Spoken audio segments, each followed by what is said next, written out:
about finding it on the map as well, and if you have some problems with them, you can be a bit behind, and then it's maybe hard to decide the route choice very quickly, and it's actually smart to slow down a little bit to get, to be sure about taking the right. Okay, we have another one of the Norwegians. Yes, we have 19-year-old Hestad Bjørnstad. So still a junior. So a very young Norwegian team starting here in the women's race.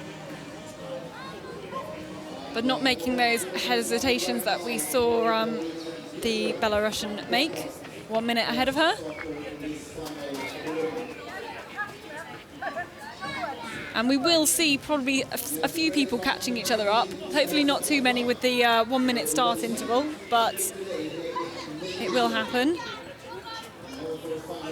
And I think it'll be interesting to see when they come to the fifth control, we'll see a bit more who's doing well and who's not.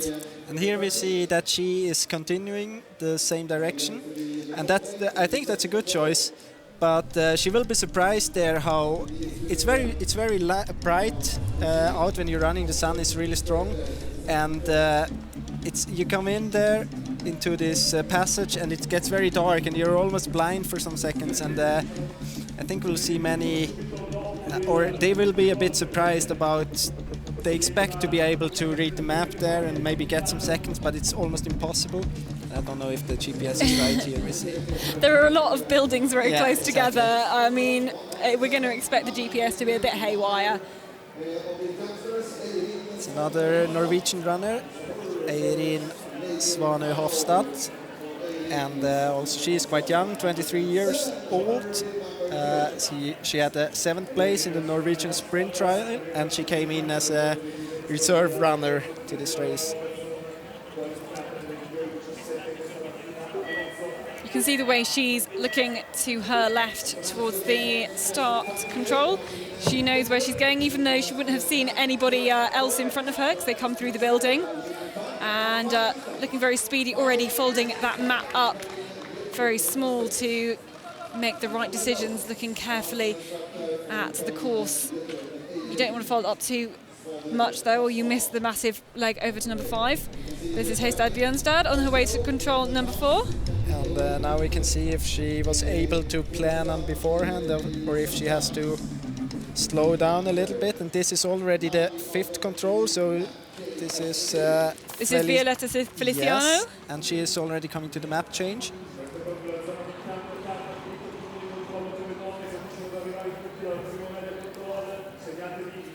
Adela Indrakova from the Czech Republic is the next to start. Yes, she was also running the sprint at the World Championships last year. She has a 22nd place from that race.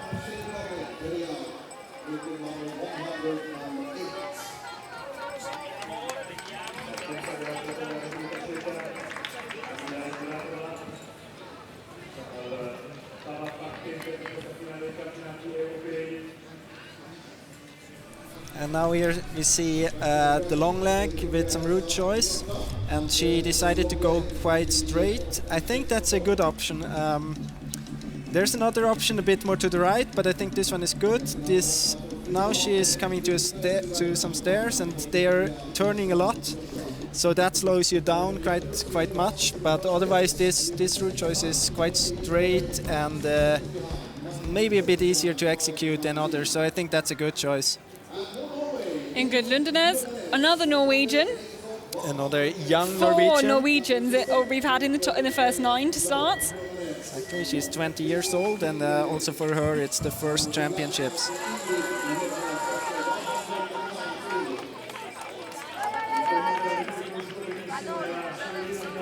And the spectators around the course will be beginning to find out where all the controls are, where's the best place to see everybody. And we can tell that the start is very close to the finish, so that's why we have a lot of spectators there at the moment. They might go up to the finish later.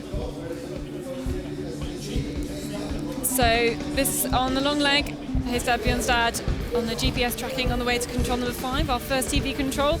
You're going to be pushed towards the right of the line just because of the way you actually can enter into this control here. There's a lot of walls and things like that around, but here she will punch the control. Yes. And goes into the lead. She goes 4 minutes 45 running so far. Yes, she has a good start for her. She has the same time as Anastasia Denisova at this point.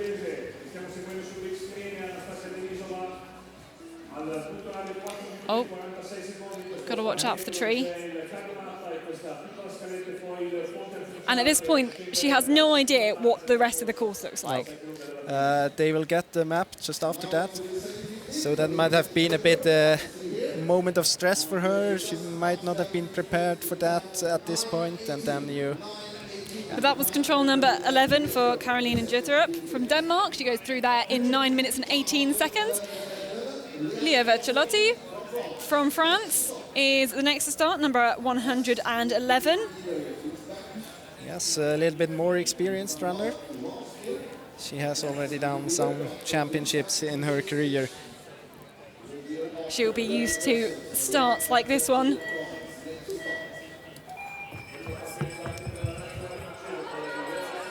And very rapid out of the gate and down the slope.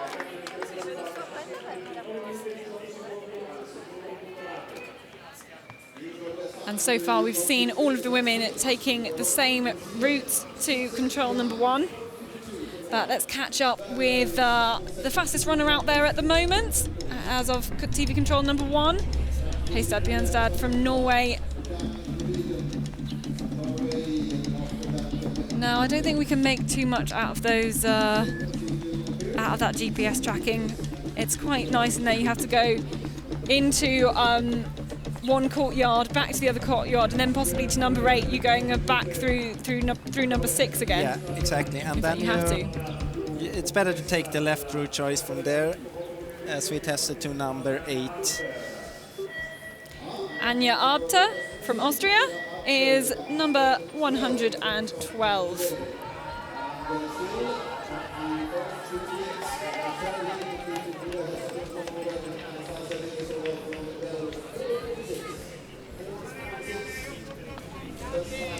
She is now the first one continuing there. As I said, I don't think it matters that much in time. Might be that you have to... The advantage with the other route choice is that you can continue in the same direction and you don't have to stop, but otherwise I don't think there's a big difference in time. And successfully made it to control number 8. This bit is maybe more of a transportation leg, possibly. Yeah, this is just some running. It's a chance to actually open your legs up for once, really. Yeah, for sure. And I think that's kind of the plan of the course setter as well. You have a transportation leg here. You had some tricky controls before, and now it's you give the runner the opportunity to really push and maybe get a bit tired in your head, and then it will be even more difficult when it comes when you come back into the tricky orienteering around 12 and 13. Yeah, well, especially because even though it's not tricky around the slope by control number 11, but you do have a number of controls close together, and it's just those little hesitations that cost you seconds. But if we see we've got 5 controls on the south end of the map here. If that's 3 seconds hesitation you're making per control, that's 15 seconds gone, and that could be 5 places. But I don't really think that there will be big difference just on these 5 controls. I think it's more that the course set tries to make the athletes tired for the coming part when you have to decide route choices again, because here it's really not about route choice, it's just about not losing concentrations in the stairs and maybe be always a bit before in your thinking, so that you have decided that you don't have to do these hesitations as she's doing now. Even if it doesn't cost a lot, you want to keep your rhythm as a runner. Yeah. You want to make sure you don't fall either down or up those stairs. Exactly. But she's already late now on the time of Denisova, who is fastest. This is Heistad Bjørnstad going into second place, 9:15 minutes of running. So our leader at this point is Anastasia Denisova, 8:44. And that might be a bit also a difference in the routine of those two runners. That Denisova is a bit more experienced in how to plan your race tactically, that she might save some energy in the beginning and also can avoid these hesitations that we saw Hestad Björnstad doing at number 10. So the first of the British women about to start, Charlotte Ward. The Brits have Charlotte Ward and Alice Leake into the final here today. But looking good. It's quite obvious that you have to go left there just from the position of all the spectators. Yeah. But so focusing on getting out there fast and now on the navigation. But looking good so far.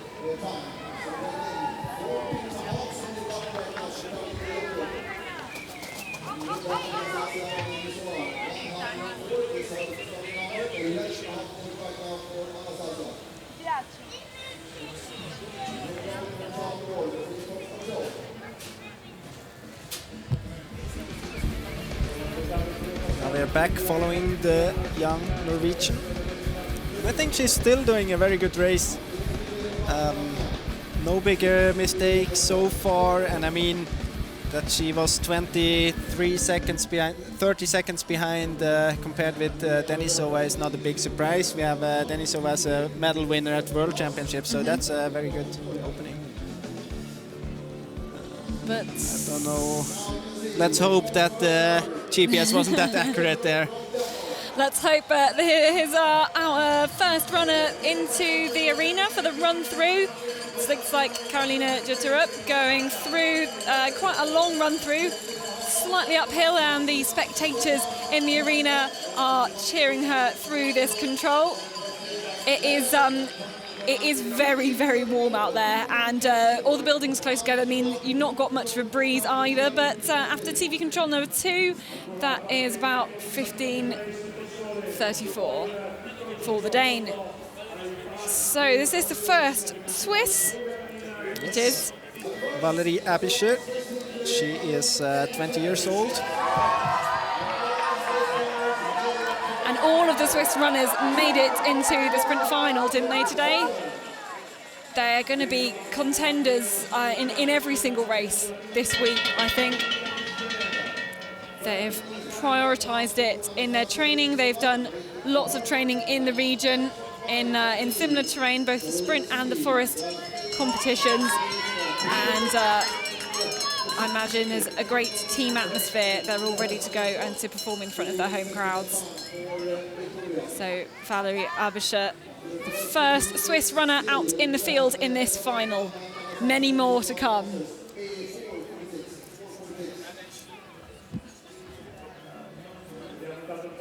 Yeah, it's for sure. It's very nice to start your international career with a championship on home soil.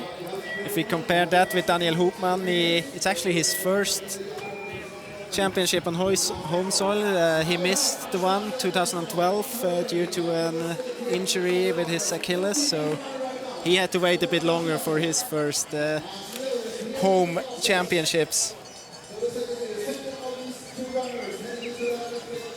That's Anna Dvoryanskaya from Russia.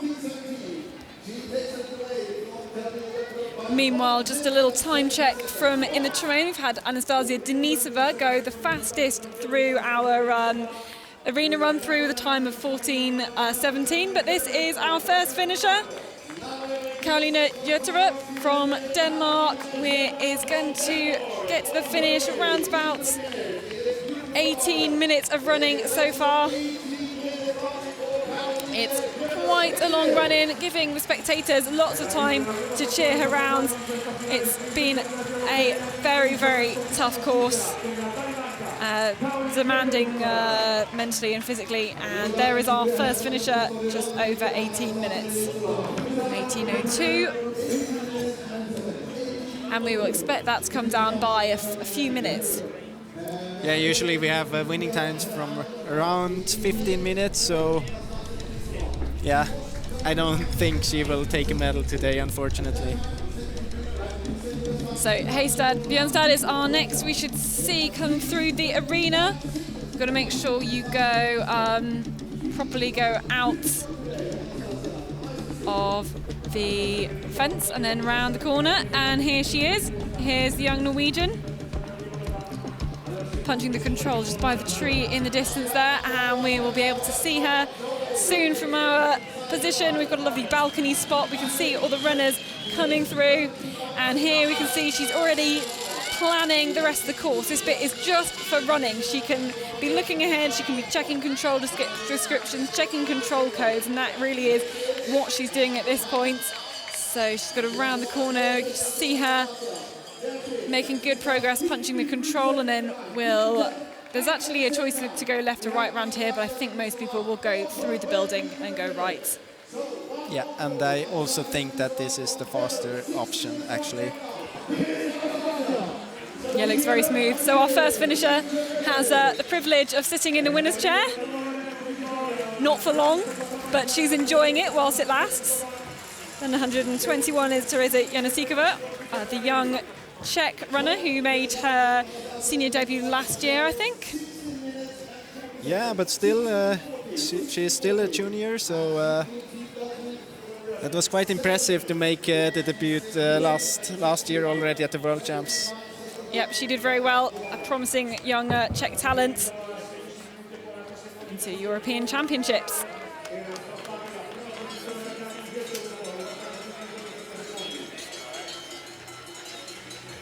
We've had Anastasia Denisova finish and a new fastest time. She's got 1 minute and 22 seconds ahead of Caroline Jutterup of Denmark with a time of 16:40. So the time speed at the moment, after 3 finishes, 16 minutes and 40 seconds.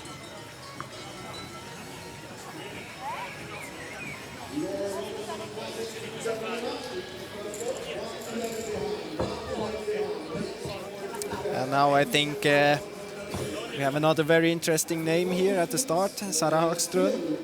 She has shown several times that she is able to be among the top runners.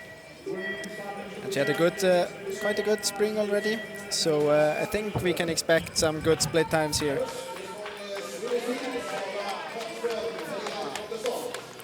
And looking very, very determined, actually, and very fast just in that first moments, but keeping her head down. I'm always worried about when I'm keeping my head down and looking at my map, how I'm not going to fall over. I'm not going to see something. But you know, Catherine, there's a reason why you're not running. Thanks. No, there is. I have too much fear. And next into the finish is Ingeborg. No. This is Victoria Hestad Björnstad. The girl we have been following quite a lot during the race, and she is a bit more than 1 minute behind. But still, I think this is quite a solid race from her. I mean, as I said, Anastasia Denisova is a runner with good results from before, and in your first race, just lose about a minute on a medal winner from earlier years. I think that's good. Yep, she started off a little bit faster than Denisova at the beginning, but then lost some more time. But yeah, pretty good result. Number 114 is Anna Nilsson-Simkovic from Austria. But to come back to Victoria, I mean, she lost quite the same amount of time with every split. We had half a minute after 8 minutes, a bit more, and then in the finish it's 1 minute. So I think it's a good, solid race. Charlotte Ward making light work of the steps, going down to the bottom. She'll have to turn around and make her way back up the same way. That was pretty good, and we will get a split time as she gets to this control number 11. See how well she is doing. She is a few seconds behind the Anastasia Denisova at the finish, so she will go into a good second place, 8:57. So a few seconds down on Denisova, who is our current leader at the moment. And this is Nadia Wlinska. She was actually the silver medal winner from the last European Championships 2 years ago.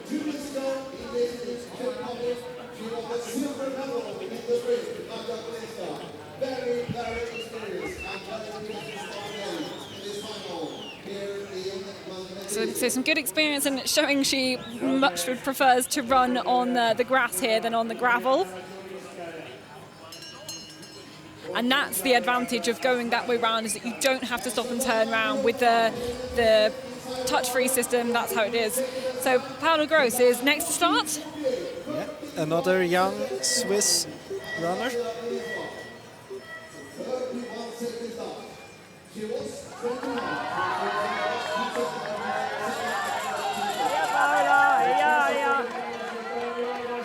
And Swiss cowbells ringing to send her on her way.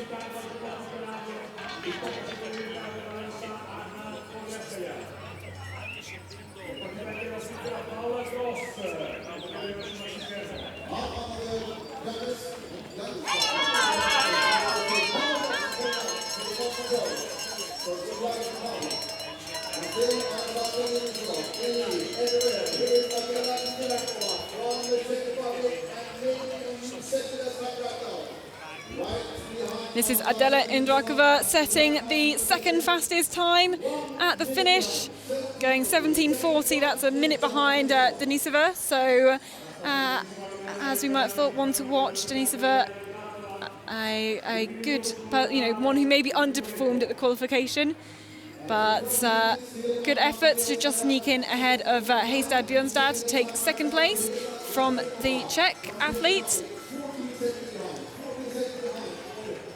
Erin Svana Hafstad is our next Norwegian to finish, but she is 2.5 minutes down off the pace.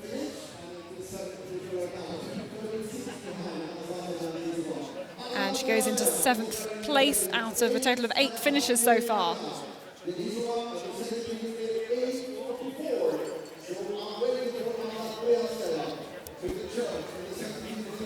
And this is Marika Teini. She had a 10th place from the sprint at the World Championships last year, and she has already some medals from mostly relays. But she also won a bronze medal 2 years ago in Czech Republic in the middle distance.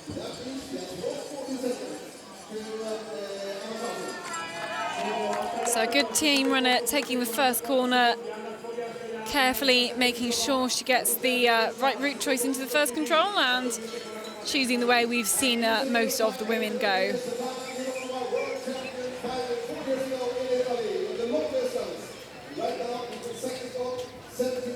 You can see she's got the GPS tracker so that we are following all of the route choices. And now we have some pictures from Abisher.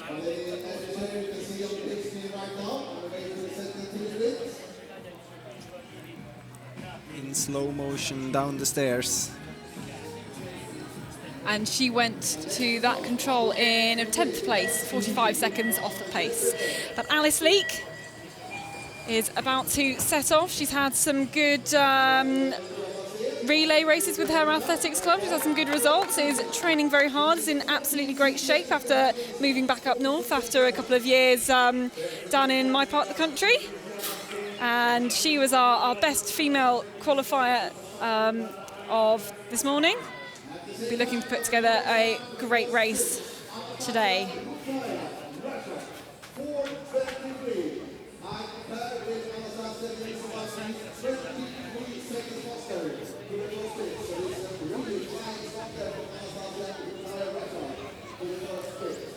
This is Anna Hataja from Finland, and she was very successful as a junior. Among others, she has a sprint medal from the Junior World Championships 2016, also in Switzerland back then. And in the same year, she also won the long distance, so she's quite a complete orienteer. Let's see if she can put it together around the streets of Mendrisio.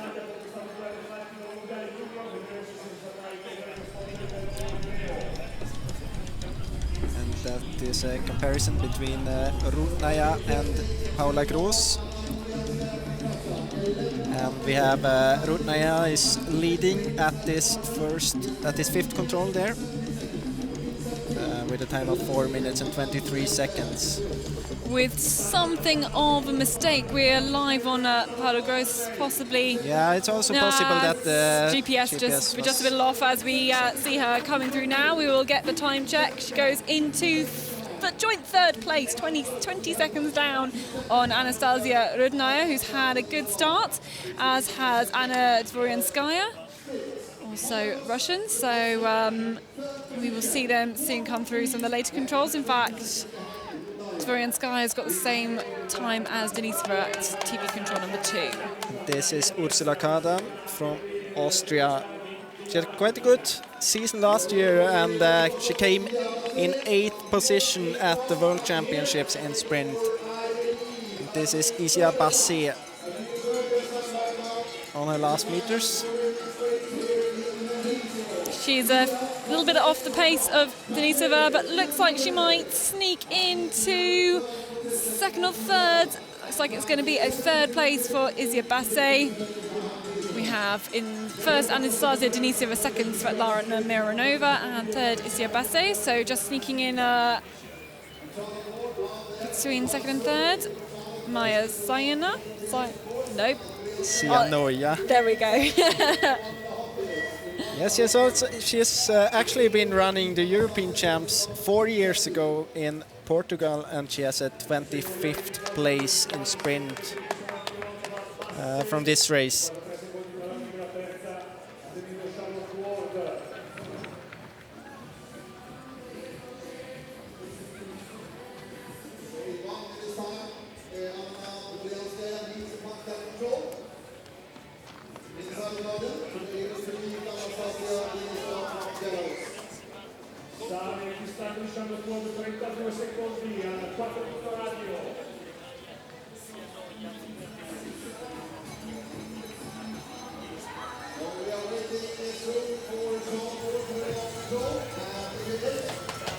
Number 132 is Laura Ramstein from Austria.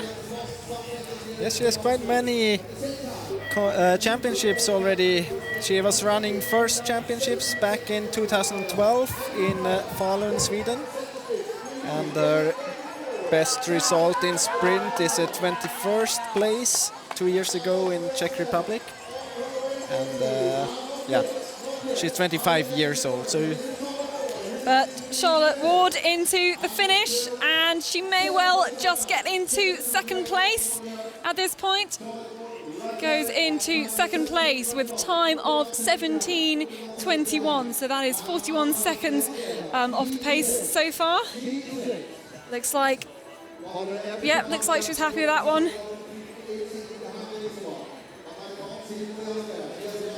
Pretty good performance so far, but we can see Denisova, you know, she's got good form, and possibly starting a bit too early for really to reflect how good she is. Still in the leader's chair, but back at the start. This is Kirsi Nurmi from Finland, medical student.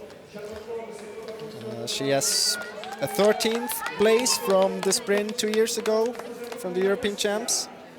And she was also running the sprint 1 year ago in Estonia at the World Championships, and there she has a 27th place from that race. And here we see Paula Gross again. Yeah, this is down at TV control number 2. She has to navigate going all the way down the stairs to control number 10 and back up again. She's not quite as fast though as Anastasia Rudnaya, who's our current leader at this point. We don't get the time from this control, we get the time from the next control number 11. And at the first TV control she was 20 seconds behind. Okay, we'll see what the difference is now.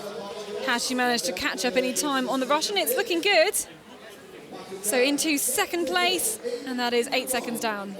Fourth place, goodness me, there's lots of people in there. Can't do maths either. 17 seconds down. This is Emma Biesmu, and that's her first championship. So first time in the Swedish team at the European or World Championship. She had a really good spring this year, so very well deserved that she can run this race today. And I think it will be something very special to make it to the final in your first championships. But the Swiss spectators are getting ready to welcome their first competitor into the finish. This is Valerie Ebischer.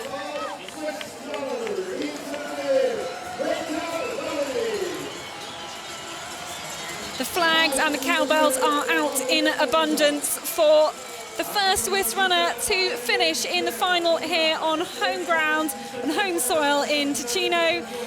And she will go into, looks like, 7th position, 8th position there for Ebischer.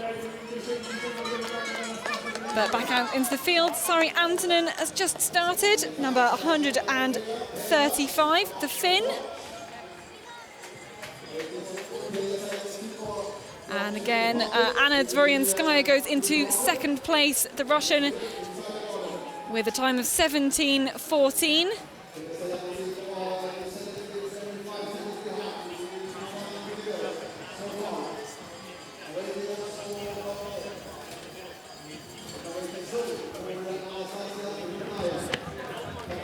This is Marika Teini. Also, we saw that she wasn't really prepared for that. She had to turn back a little bit, and it's very hard to read the map when you run down the stairs. So that might be the reason why she wasn't totally prepared for what's coming. So it's you have to use this longer leg from where we talked about that it's very physical to actually prepare yourself, where you have to head after punching that control, because you have no chance to read the map when you're running down the stairs. Oh, that's a mistake from Rudnaya, who was leading at control number 11, just going down the wrong track, got all the directions in a muddle, but that's a fair few seconds. And that might open up for the runners behind. Jana Knapova is about to start, but here is our current leader, looking very happy, Anastasia Denisova. Her time's 16:40, so that's what we need to beat. That's what Jana Knapova will be aiming for. Yeah, she was running the World Championships last year and was also running the sprint there, and she has a 17th place from that race. Also quite an experienced runner when it comes to championships. It's already her 7th championships in senior class. But this is Alice heading to control number 11, goes into 11th place. She's 44 seconds down. And some decisions to be made at that point as to whether to go up or down, but choosing to go up and over, and making her return to international competition. Yeah, here we have the reigning champion in sprint 2 years ago. She won the race in Jesenik in Czech Republic, and she's back from her baby break.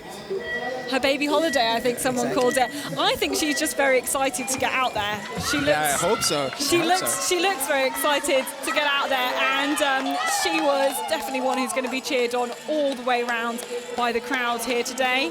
But Teresa Janasikova, young Czech junior, goes in 2nd place. Still not really any close to Denisova. She's looking very safe at the moment, 28 seconds.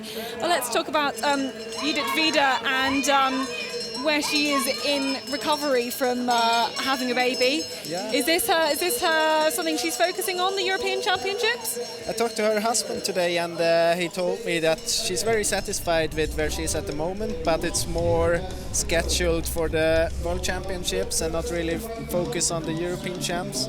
So I think she's in quite good shape, but she's not where she was a year ago or 1.5 years ago. So it will be very interesting to see. I don't know, actually. I mean, we haven't seen any international competitions this year, so...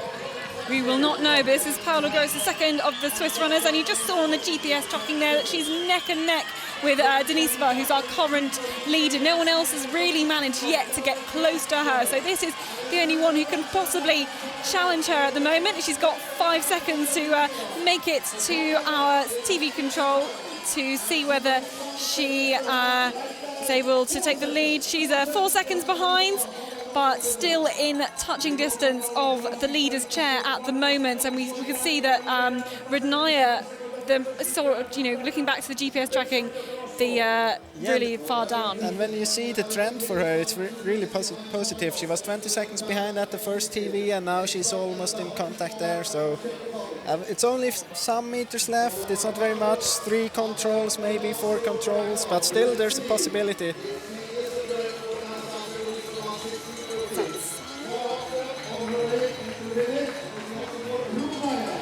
And here we have Anastasia Rudnaya.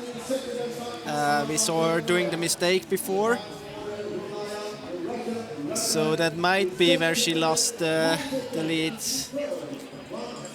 Yep, she goes 29 seconds down. We had in front of her as well Sarah Hagström finishing a minute 24 down in 13th place. There's a Swede finishing in 13th with the 3rd placed Russian next to her, shaking her head. That's the mistake that she made over at control, but number 15. Also, Sarah Hagström must have done some mistakes, because she shouldn't leave 1.5 minutes on this course.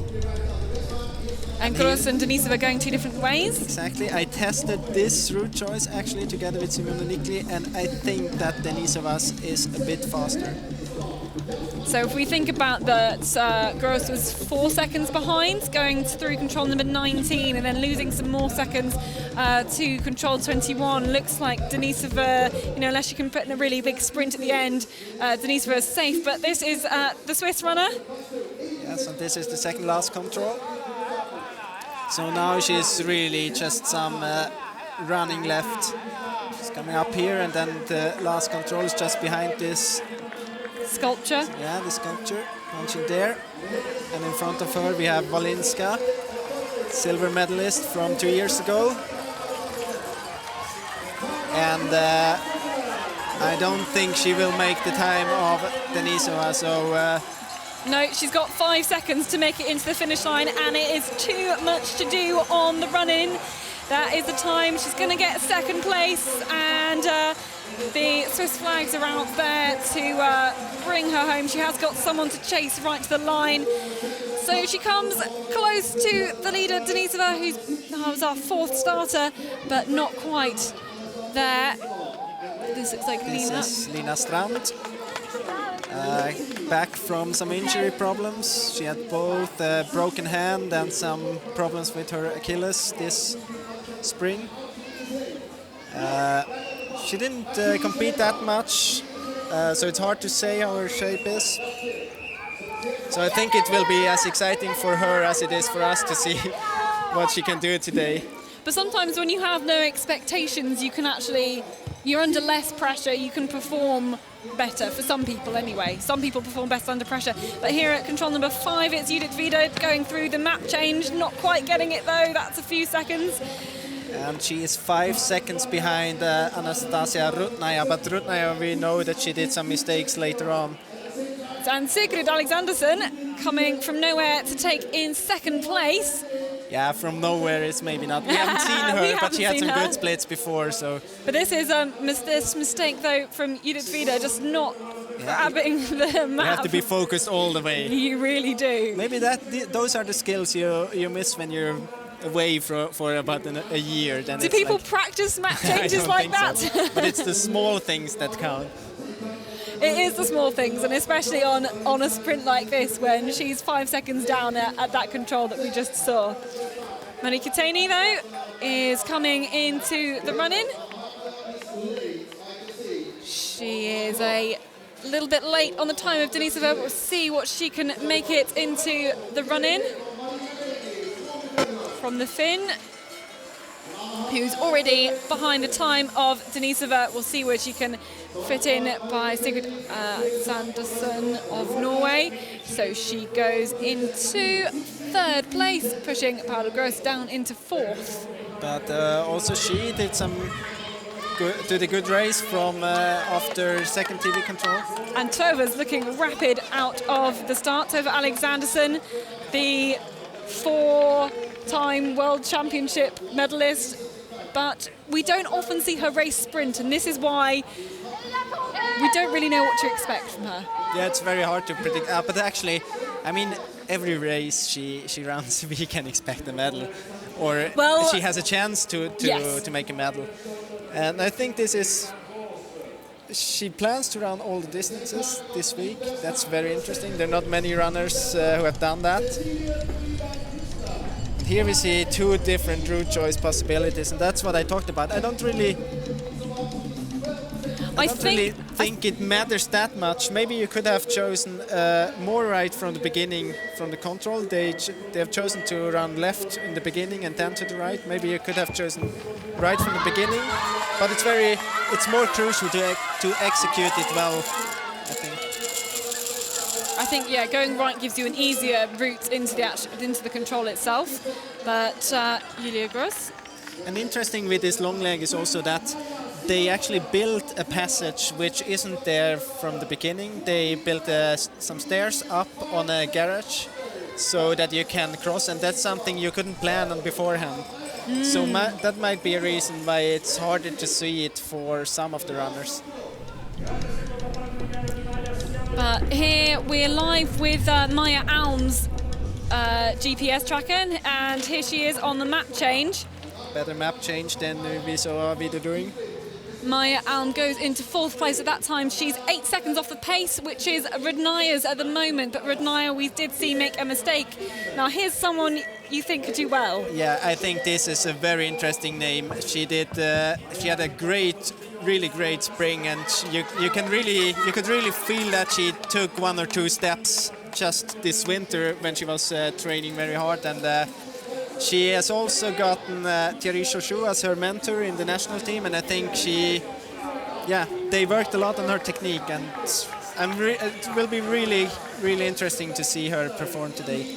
But a new leader, we have Judith Vida go into lead, 8:24. She goes 8 seconds faster of Cecilia Friberg-Klusner, the Dane, at this point. This is control number 11, so looking good despite a little bit of a map fumble. Very strong for Judith Vida, who will be going in here without really any expectations of the race. But here's another very interesting runner. I think this is one other very, very interesting name we have to mention here. Simona Aebersold, still a junior, but she already now is one of the strongest runners in Switzerland women's team. And I mean, we can't expect the medal, but I think if she does a good race, she can come top 10. And she showed that this morning when she finished very well in the qualification. But she also knows how to perform at championships, even as a junior, and I think that's key as well. Yeah, but it's always a difference between junior. I mean, no one, in some years, no one really cares about what you have done as a junior, so it's now that everything is put really back on zero, and you start from new. Maija Sienoja of Finland goes in to take the lead, going 3 seconds ahead of Denisova, so she will take over the leader's chair. That's a good run from the Finn. And we know that she, at the second TV control, she was about half a minute behind Judith Vida. This is Anna Neri, I think. Yes, it is. In 15th spot here. A bit more than half a minute behind. And now we see Tove Alexandersson here in the picture, and this is a new best time. So she is 13 seconds faster than Anastasia Rodnaja, and this might answer the question about how good she is in sprint. Wow, 13 seconds ahead at this point is impressive, considering we've had the likes of Natalia Gempele through, we've had Judith Vida through, we've had Maja Alm through. It's 13 seconds after 4 minutes running time, so that's impressive. That is very impressive. We don't often see Tove Alexandersson running the sprint distance. She's much more comfortable in the forest, doing middles, doing longs, double world champion in both. But here's someone who will be feeling possibly a little bit of pressure out here. Yeah, since she's really coming from this part of Switzerland, and there are not many orienteers coming from here. It's mostly Tobia Pezzati in the men's team and Elena Roos. And so the media focus was very much on Elena Roos, also because of Judith Vida's baby break and Sabine Hauswirth's injury she had earlier. So yeah, there was a lot of pressure on her, and let's see how she can handle that. And here we have Kirsti Nurmi, and I think this will be really tight for. She might take over the lead here. It's going to be very close on the line, and she goes into second place. That's 2 seconds off the lead. So 2 Finns in 1 and 2 at the end of this race. We are just over halfway through the finishers at the moment. Alexandra Hornik from Poland is the next to start, and I can tell you there's only 2 after her, so nearly all of the runners out in the terrain.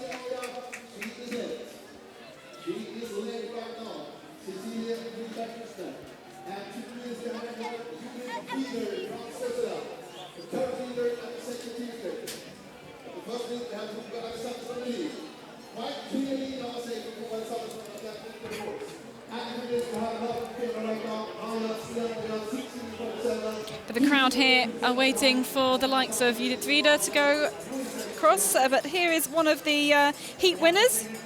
Not winners? Yes, winners. Yeah, Sarina Jenser. Yeah, she did a very good qualification race. And here in the picture we have Lina Strand. She is, though, down on the pace of Judith Vida, leading at that particular point, goes into 9th place. And here we have Jensen starting. But running with Judith Vida, and all the spectators are going to run across to cheer her in. Wow, and it is looking good compared to Maya Sianoya at the moment. Will have about 50 seconds lead, 45 seconds lead going through our TV control number 2. This is control number 19, and it's looking really good for the defending European champion at the moment. With, though, we should add, lots of runners still to come. And going from one favourite to the next one. And going from one massively to the next one also. Well, I think this is going to be a lead of over 30 seconds now for Tove Alexanderson, who's just completely bossed the first half of the course. That's 7 minutes, 51 seconds. That's 33 seconds lead over Natalia Gempler and Judith Vida, who are both joint. We've just seen Gempler go through, but that means Tove's catching up. And here we saw something quite unusual, that Silja actually stopped when she couldn't find the starting point on the map, or she wasn't sure about the route choice she wants to take, and I think that's a very smart move to take if you're not really sure, so you can avoid some mistakes.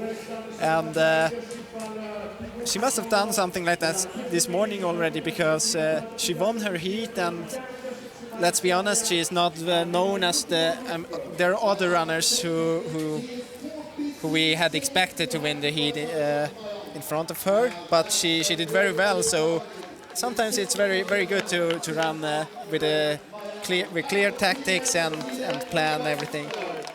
So we have Cecilia Freeberg-Klusner, had a couple of good results at the World Games over in Poland last summer, but down on the pace at the moment.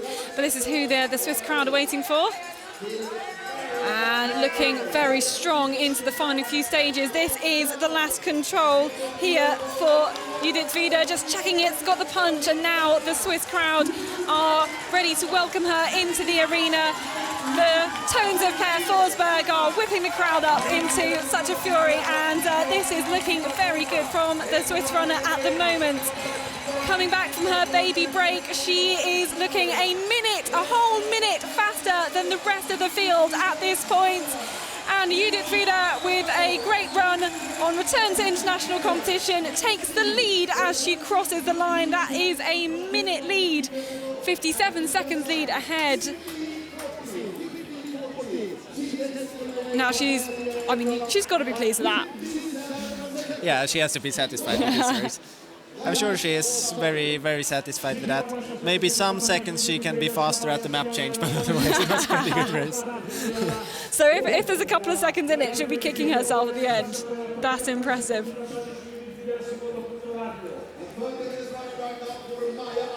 And this is where we saw her earlier in the race at control And you can 11. also see that she really takes the moments to read the map where she has the possibility to, and then she puts away the map and she's taking some steps at the stair. So that's, yeah, looked really good. There we go. That's our current leader, Judith Wieder, as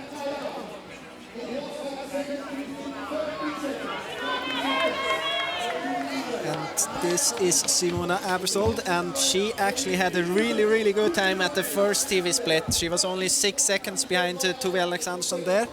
So it will be interesting to see what her split time will be here.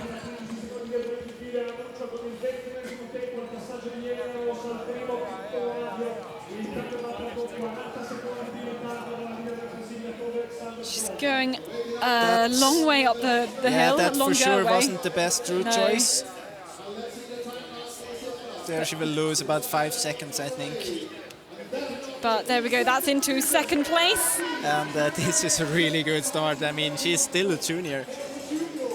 So Simona Abersold going into second place. She is 24 seconds down on Tove Alexandersson. And look at the runners around. It's Tove Alexandersson in front of her, but then it's Natalia Kempeler behind her, Judith Wieder, Cecilia Friberg-Klisner. So very big names there around her. We also missed Maya Alm going through the arena control. She is a little bit behind on Judith Vida. We will see what happens when she comes into the finish. But she was able to, now let's see, no, she's quite the same gap still as she had at the second TV control. And we also have Lina Strand going through, just getting a little bit of motivation on her way through the arena. Got a few controls left to go. Thierry got some sprint feeling there.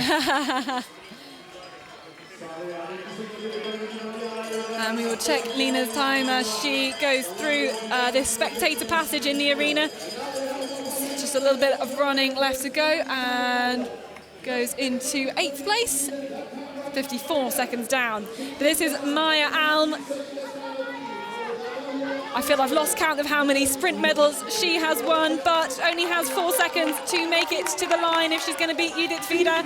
So the Dane not quite up to her usual standards at the moment. She is going to be taking a solid second place at the moment for the Dane Maya Alm, as she about to cross the line, putting all the effort into the final few steps. She goes into second place, and that is 20 seconds down on the time of Judith Vida. Now, we were talking to the Danish the coach.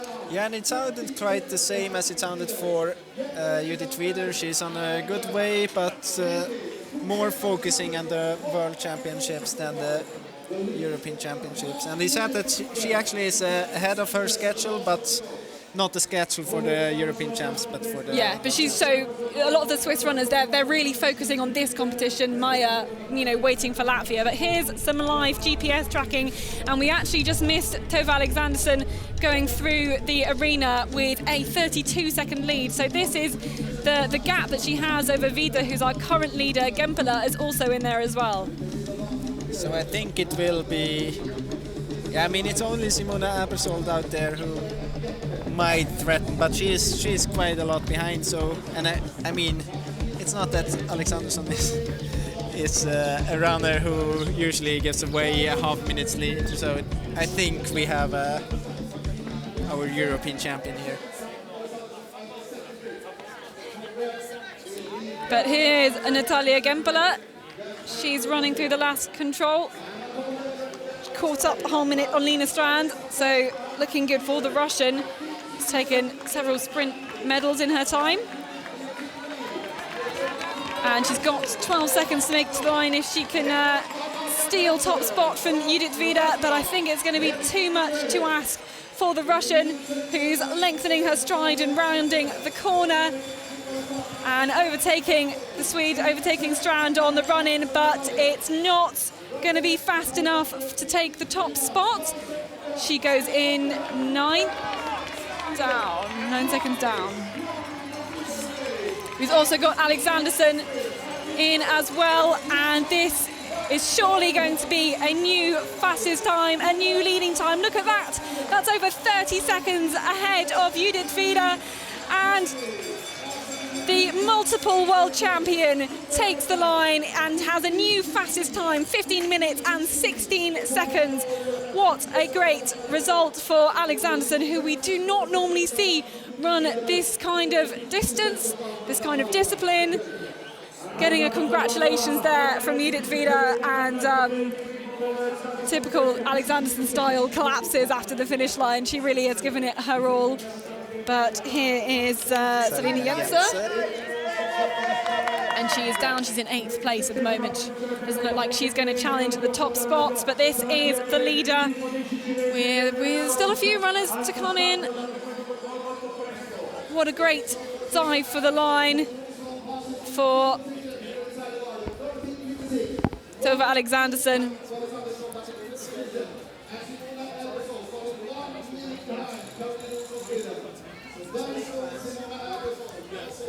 But there are a few runners. Simona Habersol could challenge a top 3 yet. There's our current leader. And this is Simona Habersol, still looking very strong. She's running for a medal. She's not now running for the lead, but she is running for a medal. The junior at this point, it's going to be close between 2nd and 3rd. Can she get 3rd? Ooh, she's behind Gempela, who we saw have a very good run at the end. She's into 4th place.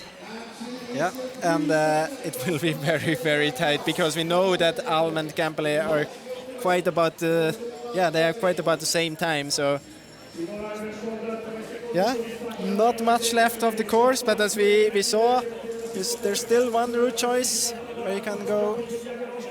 And we also see on the GPS that Maja Alm chosen the route choice to the left, which I think is a bit slower. Yeah, she chose the route choice to the east, which has to go further on the bottom. But here's so it's whether Habersol can get a bronze. It's just going to be a race off against the Russian. That's what it is. But here is Julia Gross is coming in to take a 5th position. Top 5 there, with a few runners still to go. So we've got 7 runners still left to finish. But Swiss, congratulations on the finish line for this one. And here we have Caroline Olsson. I don't think she will be satisfied with the race. We didn't see any GPS, but she lost quite a lot of time already in the beginning, and I don't think she will be satisfied with that. But we might see something of her reaction in the finish.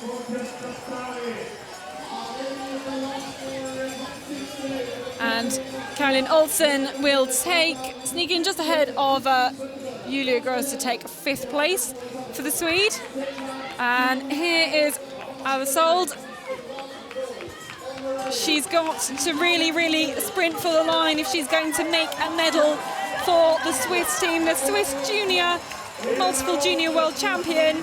Can she get to the line ahead of Gempela and steal a bronze medal? What's it going to be for the Swiss junior?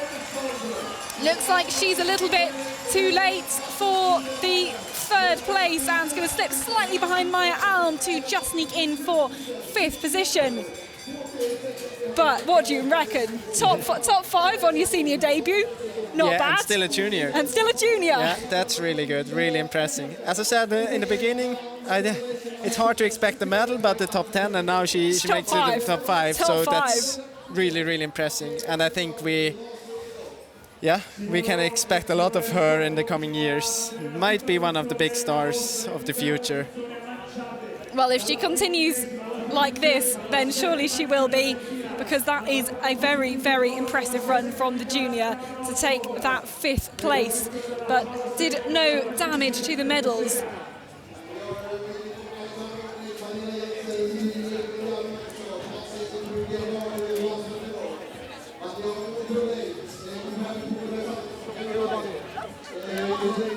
But that's 1st and 2nd, comparing their split times. Tove Alexanderson and Judith Wieder just giving Simona Abasol a little bit of a hug. She was very close to her medal. I think possibly a little mistake in the final few stages, because she was only a couple of seconds off third place, then slipped down into fifth.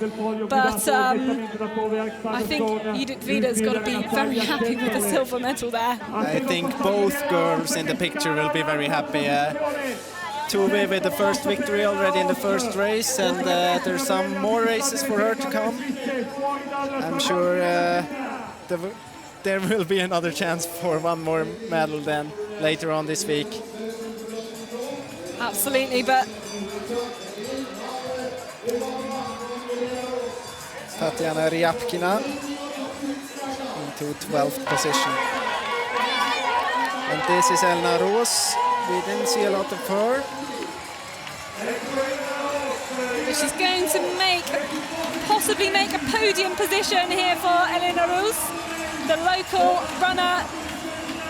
She's from this area of Switzerland and has been the home favourite, but she will go into a 6th position there, just making podium spot with just over a minute down on Tove Alexanderson.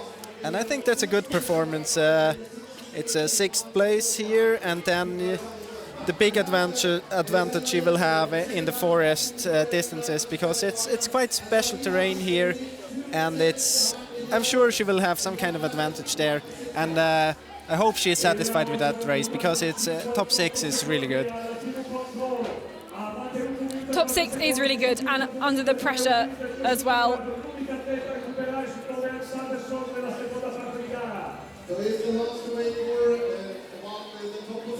But that was the response from the top 2 finishers.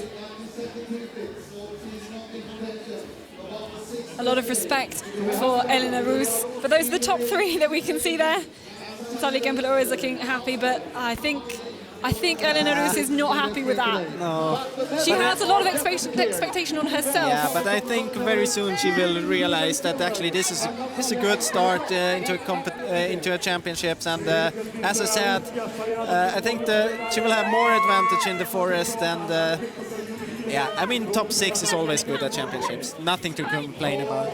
I think Judith Vida, I think she can't believe that. I think she's getting quite overcome by what she's just achieved. But for all 3 of them, an incredible result there. So we've still got a few runners yet to finish. Yeah, this is Sarina Jenser, and she has a chance to take the 8th place here. Might even be a 7th place.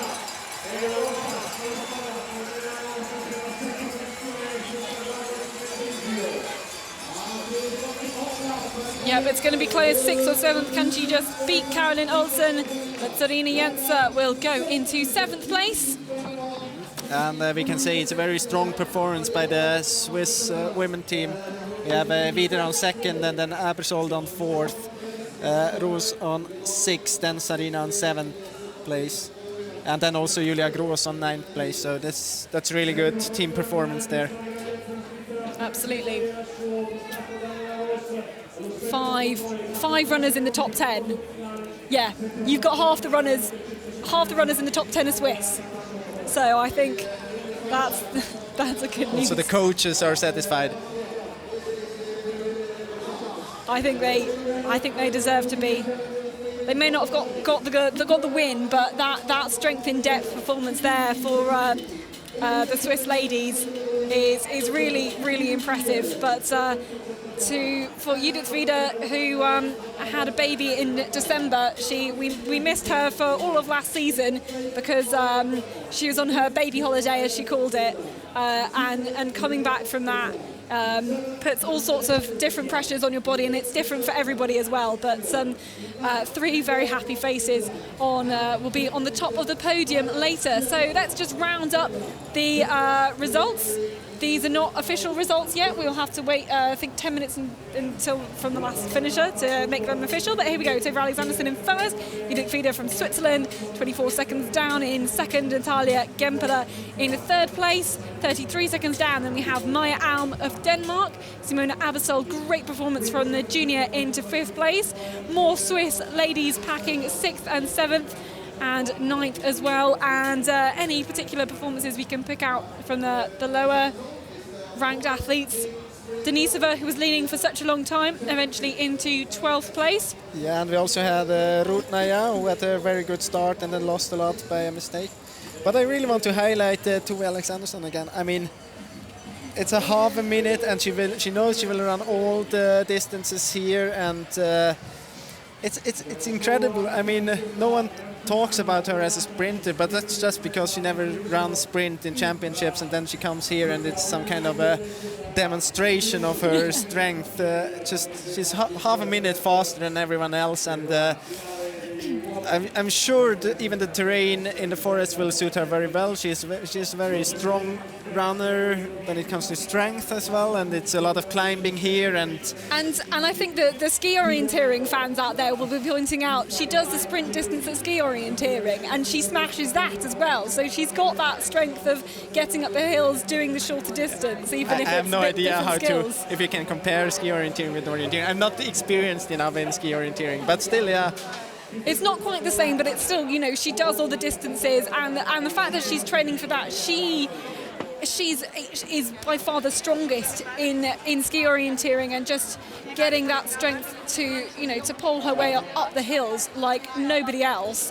And she trains all winter ski orienteering. She builds that good, strong core fitness that she's got, and is able to transfer it into the summer season here in foot orienteering is incredibly impressive. She's constantly competing at the highest level, but in two different sports she's able to minimise the impact on her body, I think.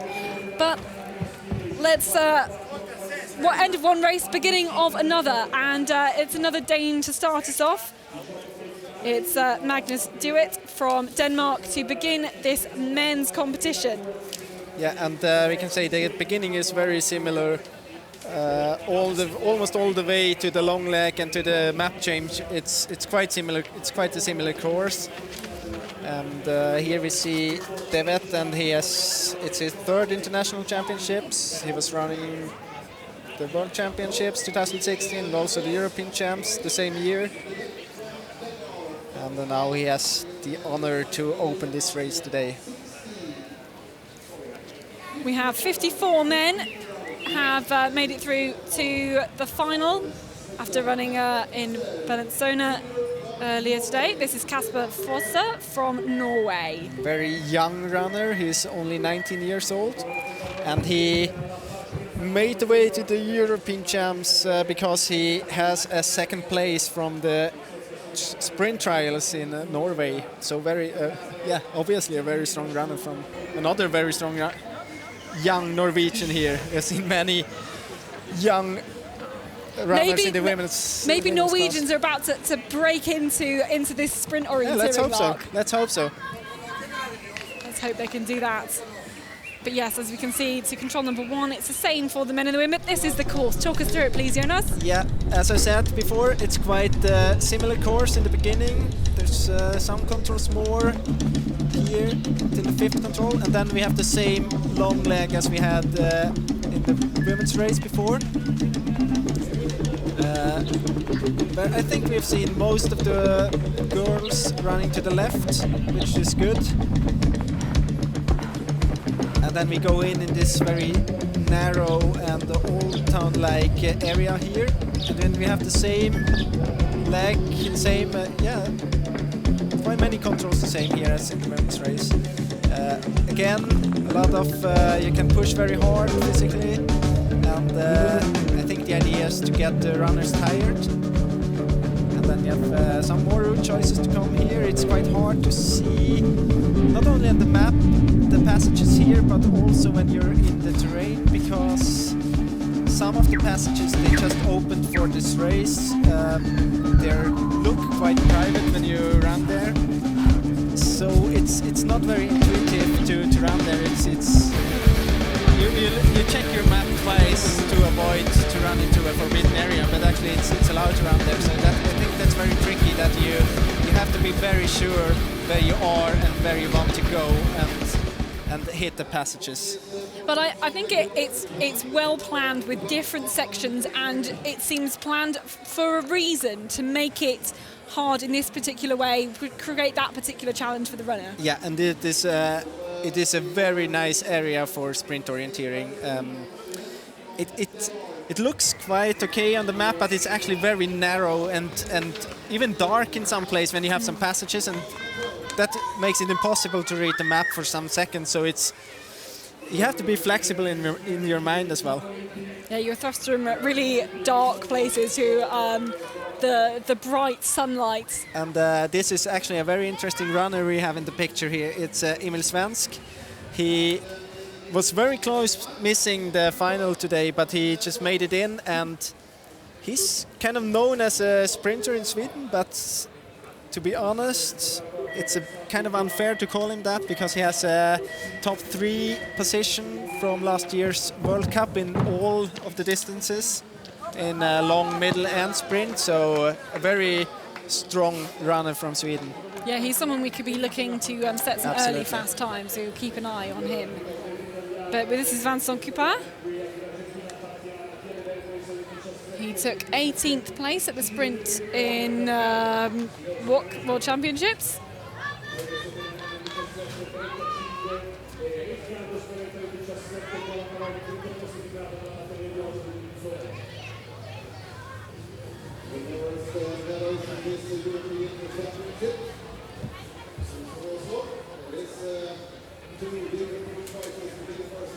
And number 6 next to start, Artem Popov from Russia. Yes, he has 24th place from the World Championships last year.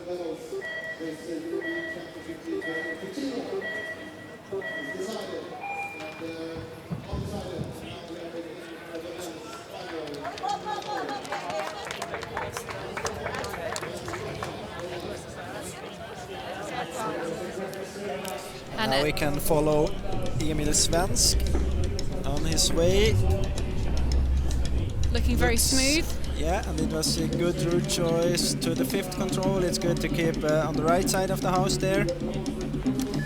And let's see if he's choosing the passage there. Now he could turn right, but it's quite hard to read the map. You have to be very careful to read the map, and it's many details, but you have a passage there. But he chooses to get to the left, which is a bit more easy to execute, and then he will head for a passage in some meter to get to the stairs in the middle of the leg. And this passage is very, very hard to see. I know that when we tested the course, Simone missed it, so even a world champion can miss there, or a former world champion. We had to run the leg twice because she missed it, and we couldn't say which route choice that was faster.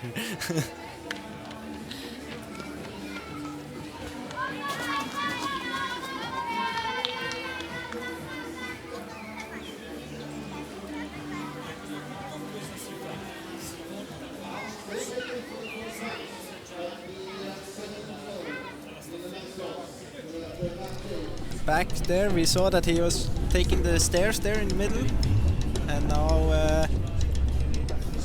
now you're forced to the right of the line, because yes, you've got to go up the stairs which are covered to actually get to control number 7. Yeah, and now there is now this again. It's a very narrow stair there. It's quite fun to go up. It really is. As you can see, our GPS has got a bit of lag, so he's already at the top of those stairs as if by magic, and we will get the first time check.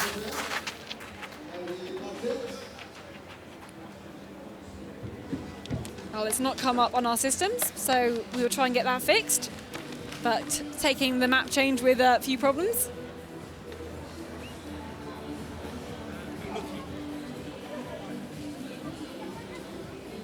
Number 9, though. Wojciech Sikora. 20-year-old runner from the Czech Republic. First senior championships for him.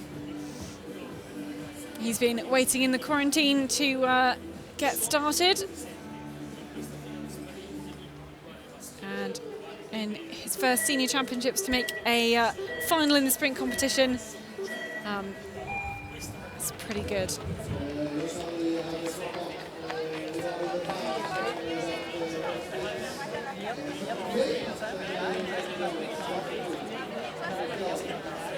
He'll take the route we're used to seeing, but back at the control number 13 for the men.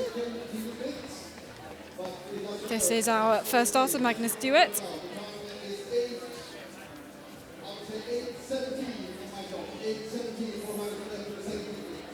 And this is a very interesting early starter here, Frédéric Tranchon from France, the silver medalist from last year's sprint. So kind of a surprise that he has to start so early. But he will, for sure, he and Emil Svensk will show us some good split times here in the beginning. Yeah, Tranchon's got some fast legs, and we saw him through the streets in Estonia putting together good performances.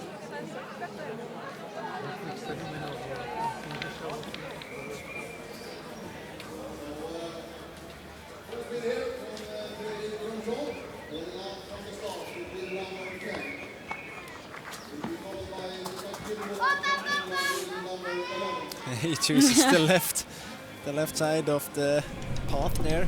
Just taking the bend wide. And Emil Svensk is heading back there, and I think he will lose some seconds doing that. It's just that you have to change the direction and go back, and I think it's better to continue. But it's not a lot. It's maybe 2 or 3 seconds. Yeah. There's not really that much in it, but we're live on Emil Svensk's GPS tracking unit. And number 11 is Mika Kirmala. Yes, 23-year-old soldier from Finland. It's the first time he's running sprint at an international championship. He has been he's though 6th place from JVOC 2014, and here we have Emil Svensk in the picture.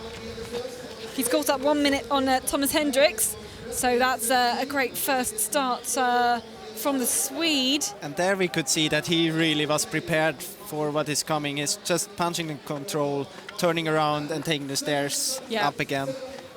He knew exactly where he was heading, going from that same control, and then it's just a chance for Hendricks just to. I think that's really the difference between an okay sprint orienteer and a really good sprint orienteer. You always have to be ahead of what you have to know what's coming and expecting you.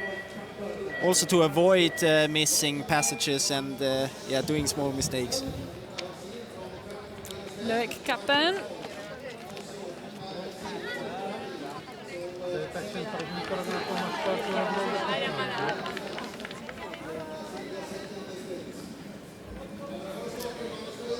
He has been running the European champs twice already, 2014 and 2016. There's a good tradition of French male orienteers following in the footsteps of Thierry Georgiou, who's now obviously absconded to Sweden, essentially. And here it seems that he's choosing the right there and taking down the stairs, and we even tested that, and he will lose some seconds there for sure. It's better to go left, and then it's quite narrow there, and the stairs, if you take them down, they really slow you down, and the other way around you can push all the way, and I think the difference there will be about 4 or 5 seconds. Do people practice stairs in training? I mean, it's very hard to, you do that, but in training, in sprint trainings, of course, but it's hard to practice stairs because usually they're not the same height or like length, and then it's always something different. And that's why it slows you down, because you can't take them at the pace that you want to. Usually stairs are slowing you down more when you go down than when you go up. Yeah.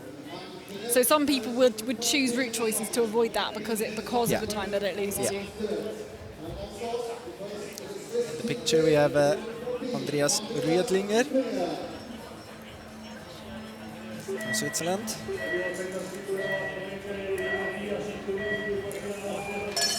And he was running the sprint 2 years ago in Czech Republic and has a 25th place from that race. Of course, the big teams here at the European Championships means that people who would not necessarily make it into a World Champs team can run here just because there's more places available. Yes, and he is actually one of the runners. He has been very close. He has been around in. He has been a member of the Swiss national team for many years, but he always was, just outside the team when it came to the World Championships and often also the European Champs, except for 2 years ago then. And it's very nice to see that he made it into the team now.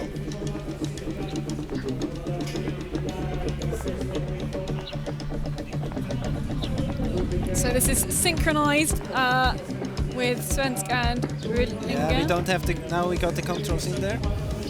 This is just at the start though, but the different route choices through to control number 2, as long as you make the passage. So we see that it wasn't a big difference going left or right there. It's just that you have to decide very quickly and then execute it well. And now we are back with Emil Svensk there on the way. Yeah, it's now the wrong controls in the picture again.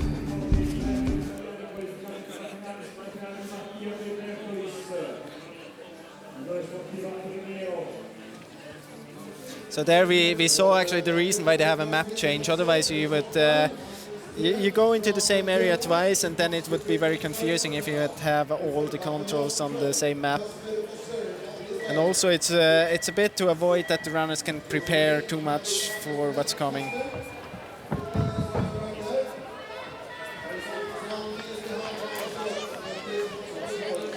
This is Andris Jubelis from Latvia.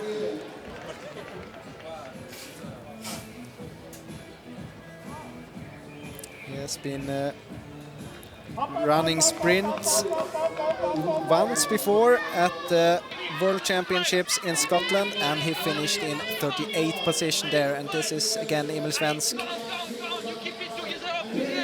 and together with Thierry Georgiou there. What's he likely to be saying? What's Thierry He likely to be saying? Fight, fight, fight, no mistake. That's what I heard at least. I don't know if those hints will help him very much. I mean, yeah, obviously I have to fight and make no mistake. Yeah. Anyway, going through in the fastest time of 12 minutes 46 seconds with a small amount of running to go. The men, though, must be said, have a few more controls in the final stages of the race, as Milos Nikodem is heading out of the start.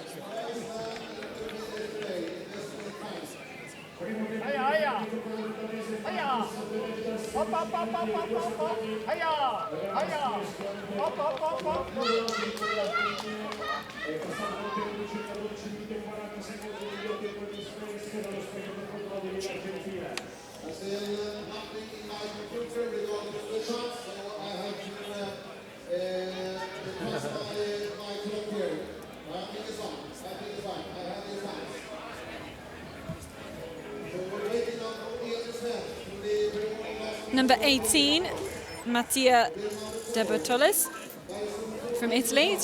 I'm sure it's not pronounced like that, but... Mattia De Bertolis, I would have said. Quite a young runner, 21 years old, from Italy, so he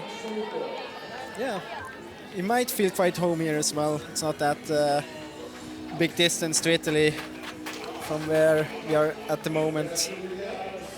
It's quite... When we get to the forest events, we'll talk about the distinctiveness of the area, but to some extent, it's easier to prepare for something like this, of course, as we saw Andreas Rudlinger go through. Yeah. He missed. He missed to hand back his map, which doesn't cost him any time. But luckily there's no rules like there are in triathlon about getting your hats, getting your helmets in the right box and everything. So that doesn't matter, as we see Robert Merle just focusing ahead. He knows which direction he's going to have to run out of this start point. Yeah, and he has some really good results from sprint. mainly the race 2011 in France, quite a long time ago already. He finished 7th. And we can also mention, when we have an Austrian runner here, that Gernot Kerschbaum, maybe the biggest surprise, he missed the final this morning, even though he showed some really good races in Sweden this spring. Otherwise, pretty much as we would expect. Yeah, at least, yeah, in the men's class, for sure. Now we have Emil Svensk, and I think this will be the best time.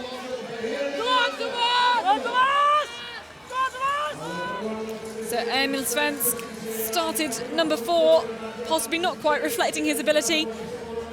And he'll take the lead, but not by a huge margin. No, we have to say that Magnus Devet must have made quite a good race, actually. We also saw that Emil Svensk took the wrong route choice, even if it was small margins he lost. I think he has chosen the wrong route choice 2 or 3 times. He might have lost some time there, and I think we will see times under 15 minutes here in the men's race. Here we have Øystein Kvål Østerbø, some kind of a living legend in the Norwegian team. He has I think he's the man with the most World Championship races for Norway. But let's have a look at some of the best runners out there at the moment. We're live on Andreas Rudlinger, but Emil Svensk is looking the best at that point, with Rudlinger taking a weird route choice through to control number 10. Yeah, but there's the GPS can't be right there. Yeah, no, yeah, he went all the way around the top. He definitely lost some time there, I think. And we also have to say that Magnus Devet isn't on the GPS there. He was only 15 seconds behind in the finish.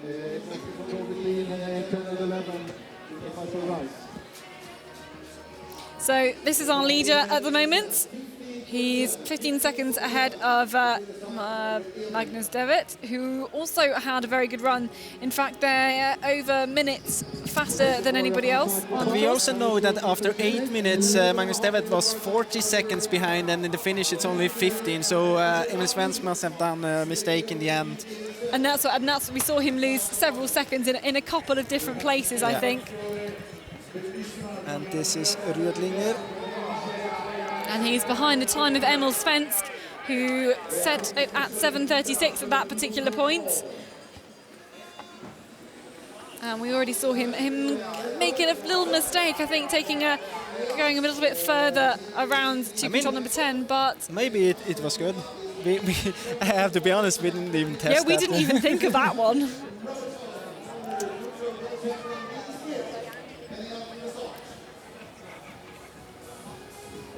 But Tim Robertson, number 22, is heading out from the start. The Kiwi, who could be considered a sprinter. Yeah, and we can say it's because of the fact that it is a World Cup race here today as well, that the New Zealand runners or all the runners from other continents are allowed to start here at the European Champs. Yeah, he won't feature in the. If there's a podium, he makes podium or a medal position. That'll be just a position itself, and he's going to be closely followed by Yannick Michels, who, if he's injury-free, could be one to watch for today's race. Definitely, very good sprinter, and now we have seen he's the first one going directly to the left here, and that shows me that he's very quick in deciding route choice, and I think that's the best, but it's very hard to see it after just 5 seconds. Exactly. Yes, but that is looking very fast already. That's looking very good as we see Eduardo Gil into the finish, going into 3rd place.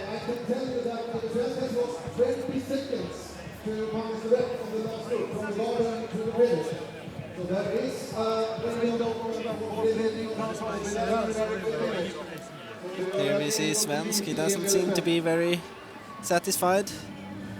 Shake his head there.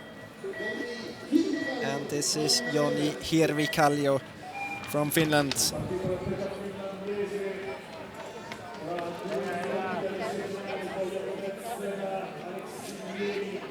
It's his first appearance at the International Championship, in the seniors class at least. He was running at the JVOC 2010, and he has a 60th place from the sprint, and I think yeah, he already now, if he just finishes, he has a better. Yeah, because there's 54 runners here, so all he has to do is finish, and that's a new PB. But we are live with Rudlinger again, but we can see that Svenska, our leader at the finish, has got that lead. But at the same time, we know that he is losing 20 seconds to Devet on the last loop, so there's a chance for Rudlinger still. Håkon Jobbis Vestergaard is the next to start. Yes, and he was top 10 at the World Championships last year, so definitely a runner we have to take into our calculation here.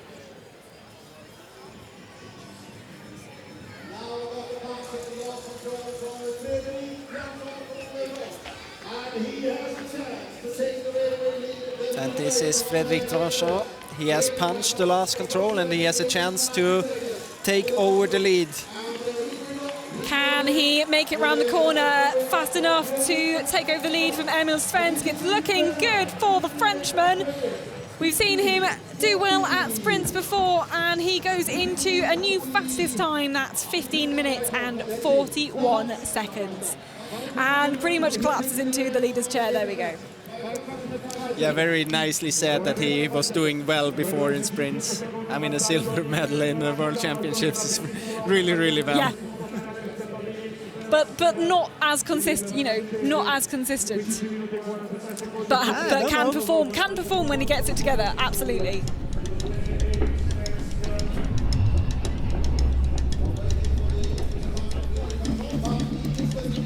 So in this GPS tracking, we're following Rudlinger, who we're just going to see very shortly through the arena, but we need to remember that Tranchant is not being shown here. He has finished ahead of Svensk, but this is the Swiss Orienteer.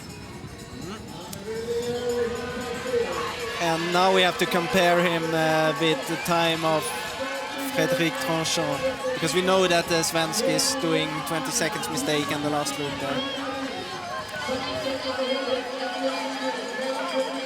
And he is actually ahead of Tranchant, so this is a really, really good race of Andreas Rudlinger. Yep, so if he's able to hold it together in the final few controls, unlike Svensk, then that could well be a new leading time at the finish.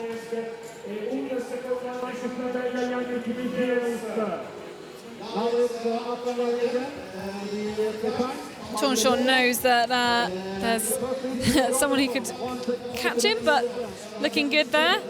And this was his map change from earlier in the course, no problems. And immediately starts folding the map up, figuring out whereabouts he is.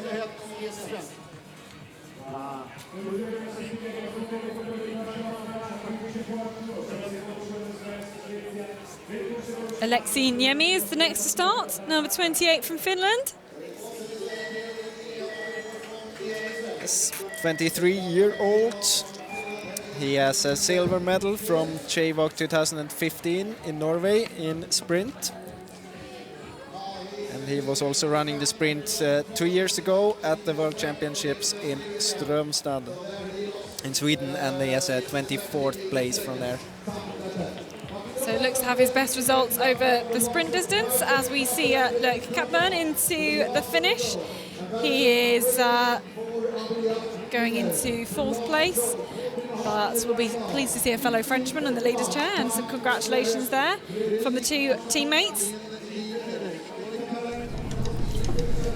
And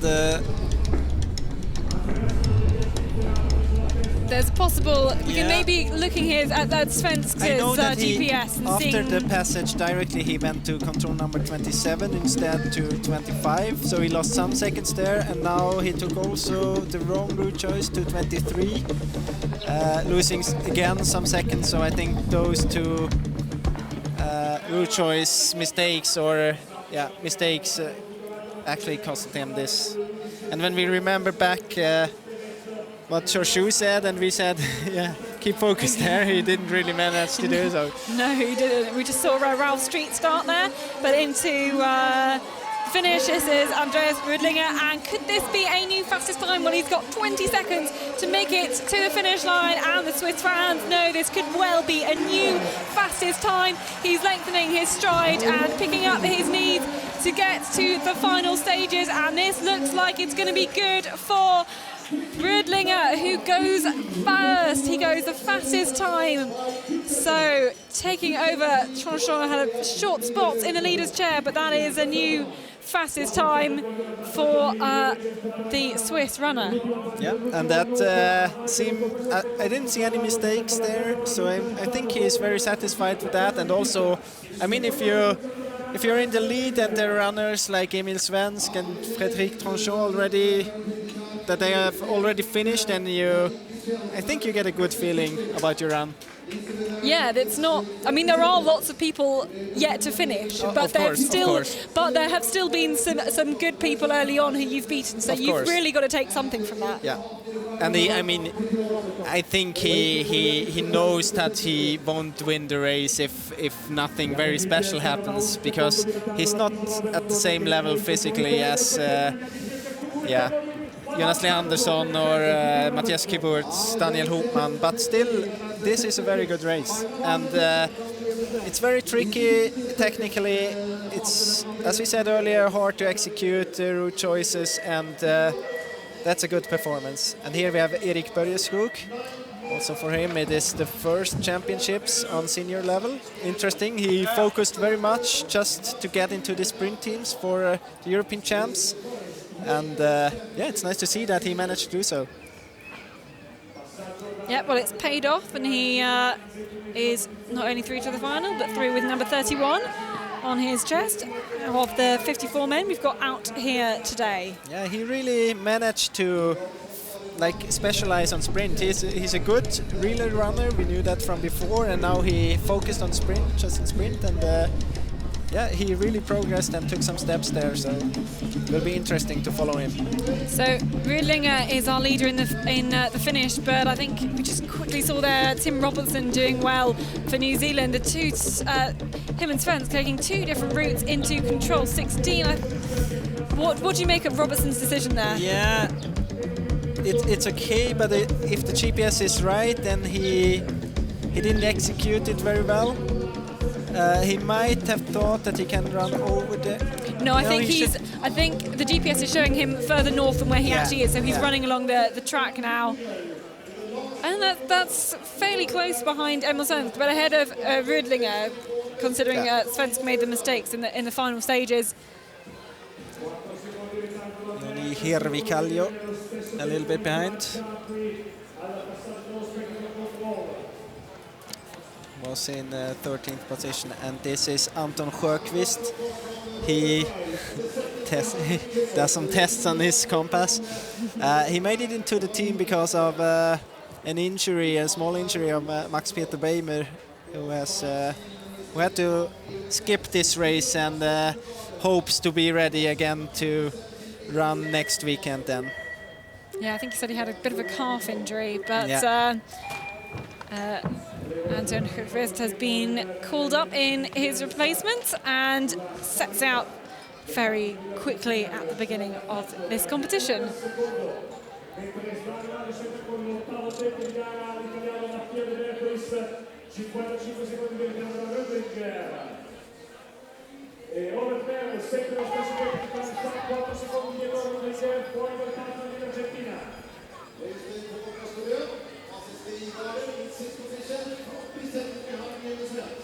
So that means after Andreas Rudlinger, he is 31 seconds behind. Making soon for Robert Barry to the last result and the finish. This is Adrien Delaine. He was running the sprint at the World Championships last year, finished 38th there.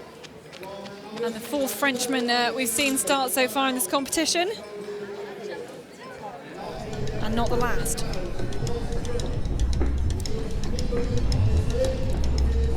Here we have Rödlinger, Robertson and Svensk.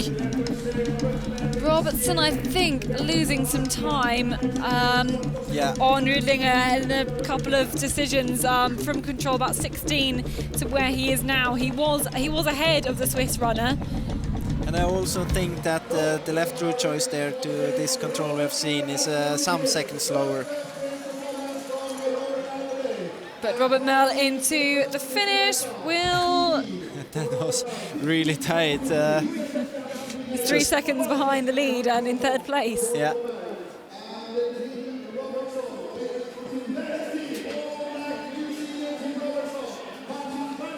And we've seen Tim Robertson punching the spectator control. There he's caught up the Italian and overtaken.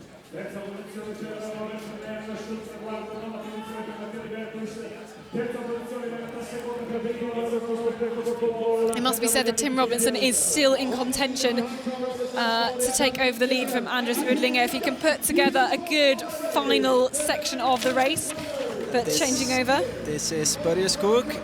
He is in 10th position at the map change, 11 seconds behind Tim Robertson, who is leading there.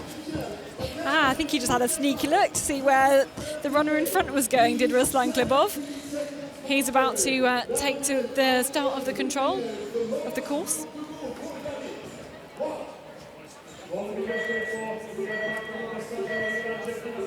Also seen Yannick Michels go through in a good time. We will see him soon at the finish as well.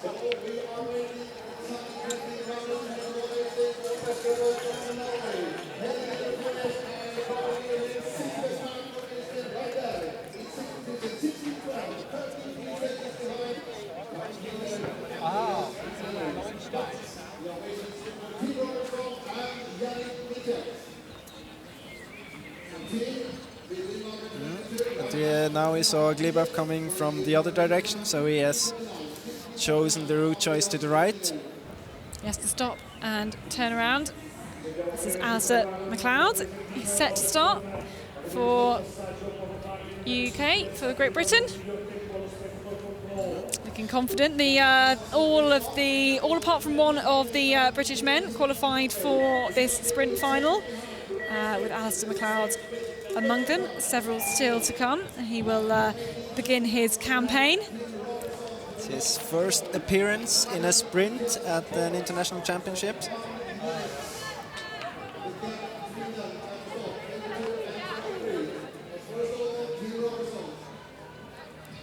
But we're looking for number 22, and that's Tim Robertson. Has he done enough on this last little loop to sneak ahead of the lead? Well, he's got 18 seconds to make it to the finish line.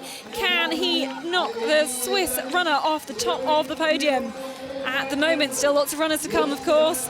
Well, Tim Robertson is heading round the corner and gunning for the line, but I think he's just going to be too late. Where will he finish? Slipping down the leaderboard. There's a few in the top spots, very, very close together, but will go into fourth place. And losing a few seconds at the end, I think. It's close. Trond Einar Moen Pedersli from Norway. It's quite an okay start for him. 27 seconds behind.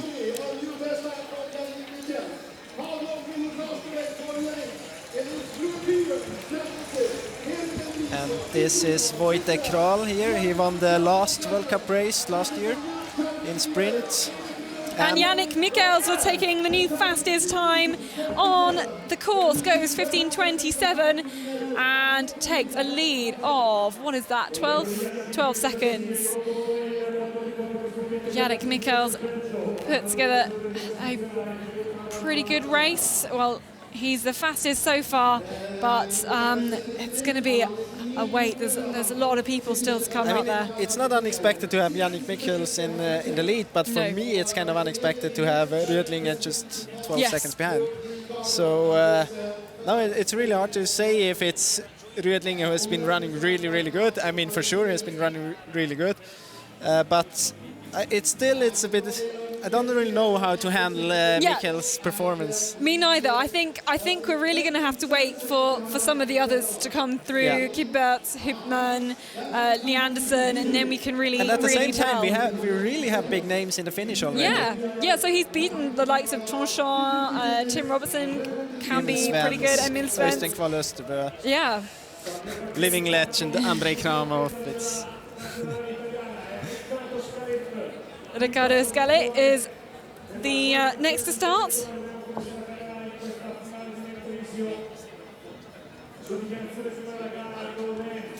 Yes, it's his first European Championships. It's already 3 World Championships, but the first one at the European Champs. Well, this terrain, a lot of it feels very Italian. And in the lovely weather, it's feeling especially nice.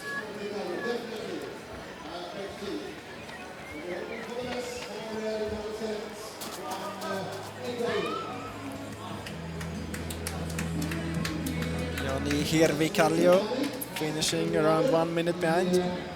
Yep, goes 10th with that result. Jakob Edsen in 11th position, 54 seconds behind the last. And here we're back on with some GPS, and we have the comparison there. We had Svensk and Michels, with quite the same time and speed.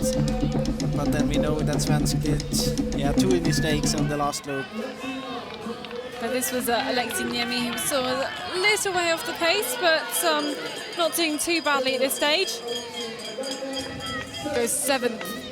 I would say that's quite a good performance so far. And there's a lot of guys together in the top spots at the moment, so coming through thick and fast, and it really is the seconds that count. And there's another very interesting name. He performed, Gustav Bergman, he performed very well at the trials in Sweden, but he mispunched. He was not really satisfied with the course setting there. There were many controls at the small area, but he had a really good speed. And he has also a silver medal from 2 years ago. And it will be interesting to follow him. Another big name out there. And I think this is the 5th Frenchman we've seen start today. This is Luca Basset, getting ready to begin his course.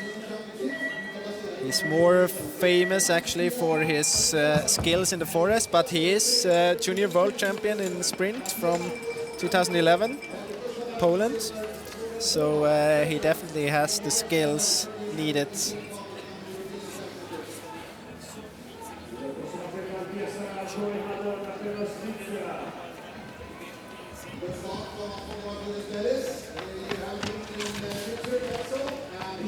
There's Antonio Martinez Perez.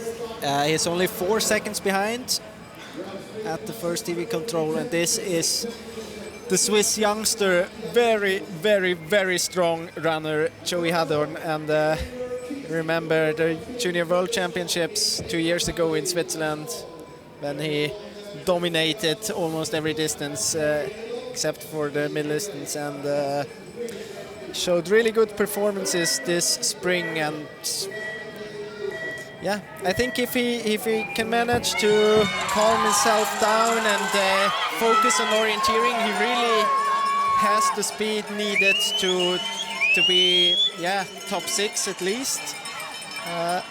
He even is able to challenge Matthias Kiburtz in some races in just running, so he's really strong physically, and it will be interesting to see what he can do today. Little battle for the line there puts Jakob Edsen into 9th place.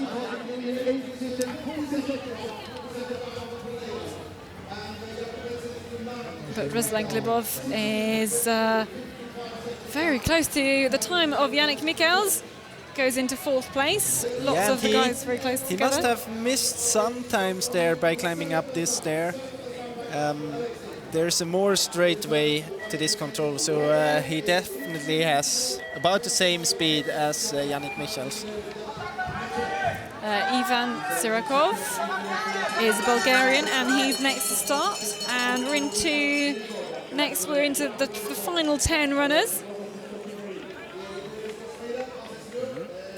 He has actually a bronze medal in sprint from JWEP 2007, some days ago, but still.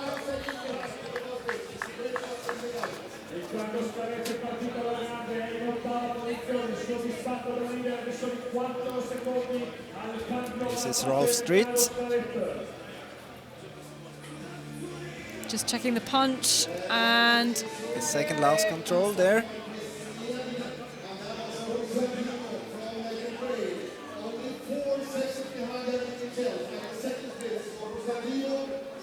So Ralph Street is already behind the time of Yannick Michels, but will be pushing it around the corner, being cheered on by family out here in Switzerland.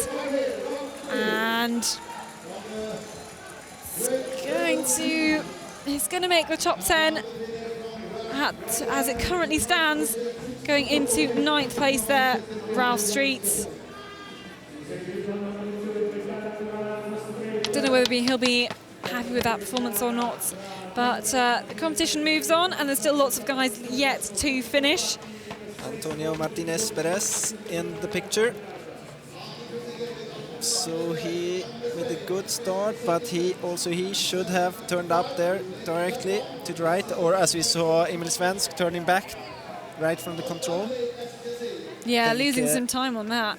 Yeah, it's not very much time, but still, I mean, we see in the finish it's all about seconds, and if you lose 2 or 3 seconds every now and then it sums up.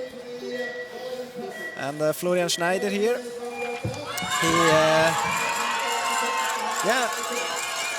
he's a very strong runner when he has been injured quite many times, but now he focused a bit on sprint just for these championships because he was obviously selected for it, and he did very well this morning.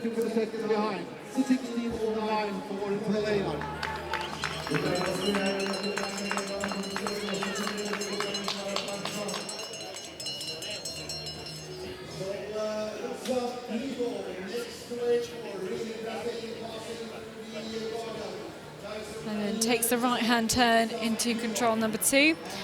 Now here's one to watch out for, Chris Jones of Great Britain. Now, he elected not to run in the final of the World Championships in Estonia, preferring to focus on the sprint relay. Had a little bit of injury niggles, but we know this guy is incredibly fast, been doing lots of track and cross-country kind of stuff. So he's got a lot of speed and a good hope for some good results from him, from the British team, and we know that.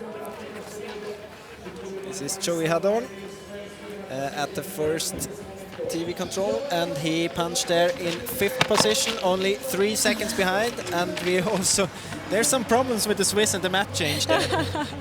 We saw you did have a few problems, but Joey Hadon just simply forgetting, I think, that he had another map, despite it being. He did. He just. I don't know if they. That's quite a comedy halt there. I don't know if the guy they're helping is just pushing his hand very hardly on the map. So they can I doubt it. That should actually be the advantage of the home nation. Yeah, they wouldn't do that. Anyway, whenever Daniel Hupman starts a race, he's a favourite to get a medal at least, if not take the win. He has 50% of all his European champs appearances. He won a medal. And the reigning sprint world champion. And there's a lot more to say about him, but I don't know. You could go on about how many medals he's won, all the different disciplines. And he told me that he has been training very, very good the last months, as good as he didn't have for a long time before. He had many, many good months with a lot of running training, and he always had some smaller injuries years before, so he is in really good shape, and it will be interesting to see. And here we see some problems for, is it Mattia de Bertolis maybe? Number 40, it's Riccardo Scale. Yeah. Peter Hodkinson finished third in his heat, same as Chris Jones, and that is a flying start to the course, but just now having to collect himself and taking the left-hand route.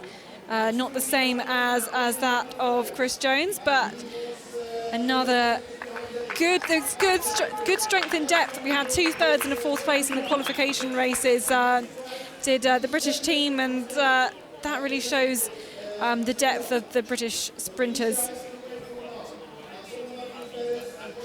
And in the meanwhile, we also had 2 finishes from Swedish runners. On 7th spot, Erik Börjeskog, he was 24 seconds behind, and Anton Sjöqvist in 9th position, 35 seconds behind. Now Martin Hübmann, what can he do? I mean, he won World Championship medals before in this discipline. He's one of the favorites almost every time he starts for a sprint competition, exactly as his brother. Maybe not as continuous or constant with his performances as Daniel, but still obviously he did a very good qualification this morning, and he's in good shape, so it's hard to say. It's all about seconds. Well, we're live with Joey Haddon in the green, and that's very close to Yannick Michels, despite little map troubles. And this is Joey Haddon. And still he is doing really well at this point of the course. Going into 5th place. Only 9 seconds behind. 9 seconds at this stage is pretty good. And this is Martin Riekborn. And as Ruslan Martin is Glibov, starting, and he's taking a new fastest time, pushing Yannick Michels off the leader's chair. That is a good result from the Ukrainian. Ruslan Glibov looks very happy with that, and we saw him doing well at the beginning of the course. So congratulations there from Michels, from the Belgian, and the Ukrainian looking very happy with that, is taking the leader's chair. And that was very impressive. Now he is leading with almost 19 seconds, and as you said, we had some big names there already. They're not, of course, there's still some runners to come, but this was for sure a good performance by Ruslan Glibov. And talking about good runners to come, here we have Matthias Kiburt, and he's always one of the very big, if not the biggest favorite every sprint race he starts through. And really psyching himself up, I think, on the start line there, really looking ahead and getting his focus together to really attack this course from the very beginning, and that is exactly what he's doing. Look how much he's reading the map. Already looking in the first, 3-4 controls, possibly in just that little section there, as he knows there's a little bit of easy running into this control, a few tricky ones next, but let's see what Matthias Kiburt can do. But another monstrous runner to another, that's Hübmann. Hübmann at the map change, oh, well, I mean, okay. Okay, he had a 6 seconds lead there, so but he might have lost 3 or 4 seconds. Yeah, I mean, you are allowed to go over that bridge. That's why it was built there. But okay. But when you're doing that and you're not expecting those kind of additions to help you out, though, it's not easy. Anyway, here's someone else who could be a medal contender, our second to last starter. Yeah, definitely. Jonas Leandersson, he has shown at many championships that he is a very, very good sprinter. He has won the European champs both in 2012 and 2014, and he also won the World Championships 2015, and he proved this spring that he is in great shape, not only in the sprint but also in the forest. He was really good at, I think he even won the middle distance trials in Sweden. So we've lost the GPS of Daniel Hübmann, but he's very close to both Yannick Michels and Ruslan Glibov. Glibov is our current leader Yeah, and then in the finish right now we have Antonio Martinez Perez finishing in 3rd place, exactly the same time as Andreas Rödlinger, 31 seconds behind. And this is Florian Schneider.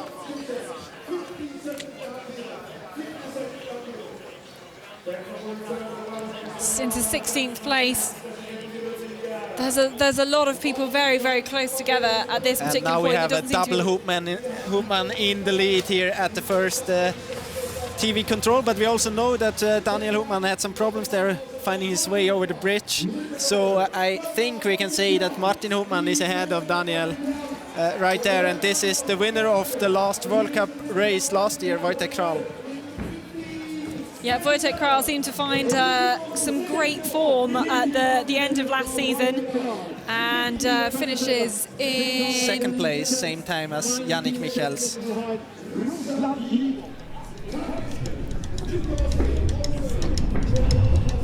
And here we see that Daniel Hoopman is still ahead of Ruslan Glibov on his way to the 11th control.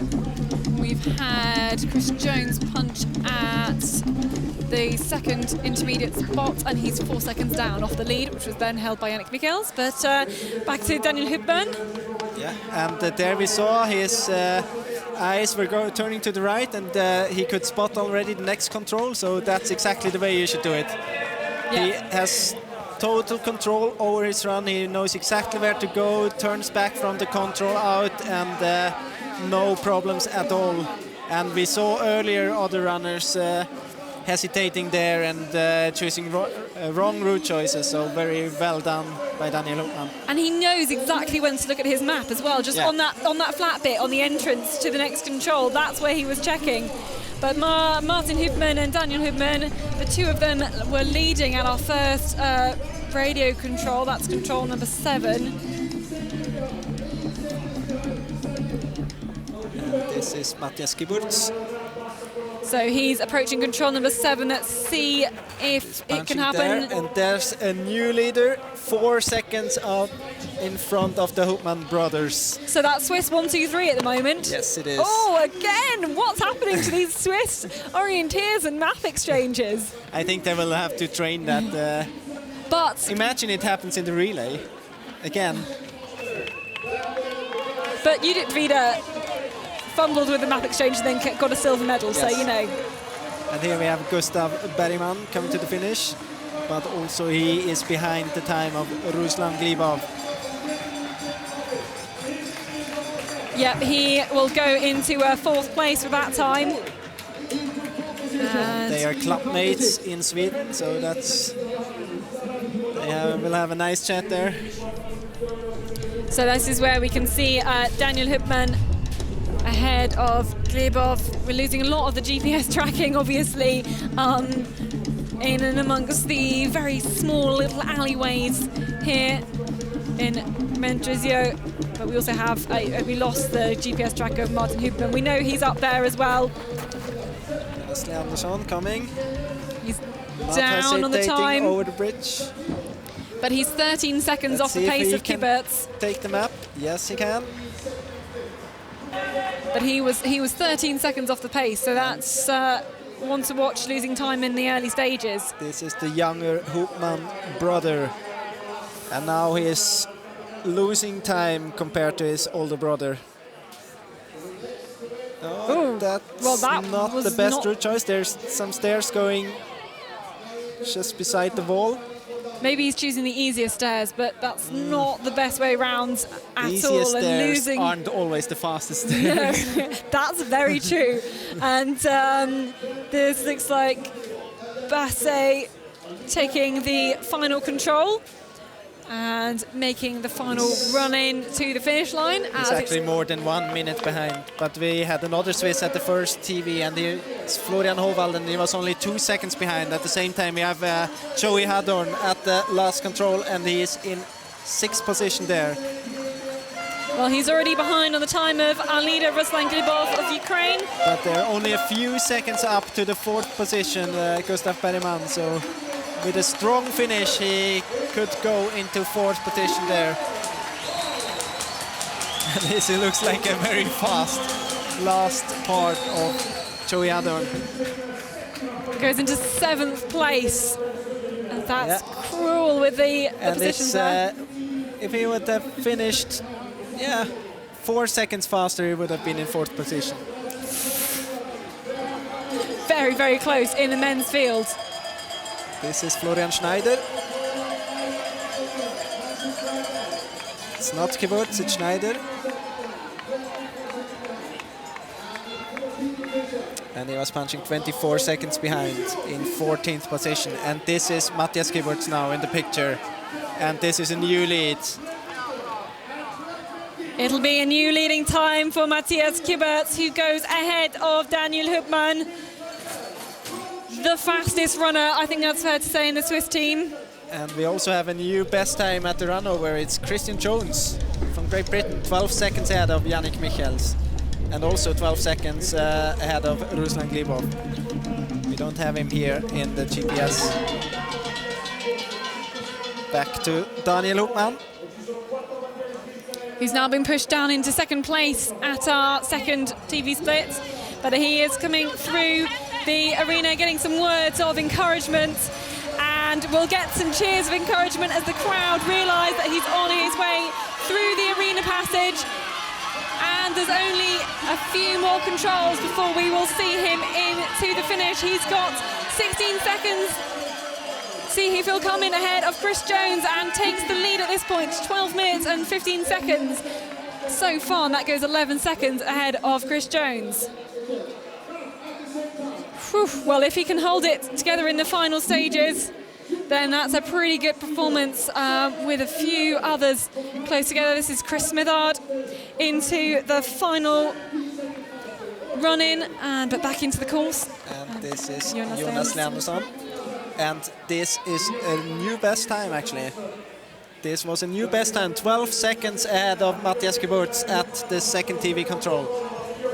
So very, very strong start of Jonas Leandersson. Especially as he was down 13 seconds, so he's made up 25 seconds in that part of the course. Yeah. That's a lot of time to make up. Talking about a strong runner. And we had Chris Smithard finish in... This is Florian Hovald, 15th. medalist from 2 years ago. But he is a little bit behind here, at least compared to Leandersson. But still in touch with the medal. He still is, goes into 4th place after 7 minutes and 33 seconds of running. We're seeing Chris Jones. This is Florian Schneider, but just behind him we will see very soon running into the picture Chris Jones, and I think this will be a new best time. This looks good for Chris Jones at the moment. He's about to cross the line, making the final dash, and looks like he's going to go into the new fastest time. Yes, that is 9 seconds faster than Ruslan Glibov. So Chris Jones into the finish in the lead at the moment. And now we have a time of slightly under 15 minutes. Just dips under the 15-minute session and get some congratulations there. Good job, Chris, but there's lots of people ready to come, and one of them is Daniel Hübmann. And I think, again, that we will have a new leader very soon. So we won't see Chris on the leader's chair for very often, because this is Daniel Hübmann, bedecked with medals, bedecked with success. He rounds the corner and cheered on by the crowd to take the new fastest time at the finish. That is going 14:44. I was almost afraid that he would just continue there after finishing line. So a new fastest time for Daniel Hübmann. Yeah, and we also had Martin Hübmann at the arena passage, and he lost some time. He's 34 seconds behind in 7th position.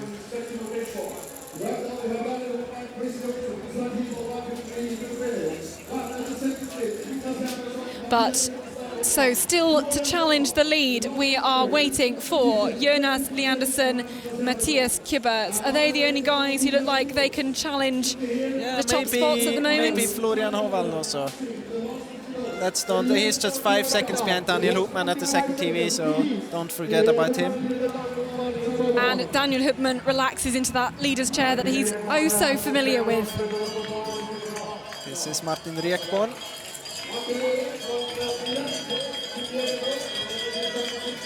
He was our 4th to last starter. There's only 3 guys to go through after him. He has a shared 7th position there, together with Martin Hopman, 34 seconds behind, and this is Kiburz.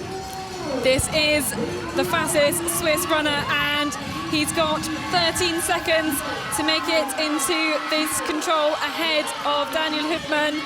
It's actually... It was 5 seconds at the second TV control, now it's 2 seconds only. So Hopman did a great job there in the middle section.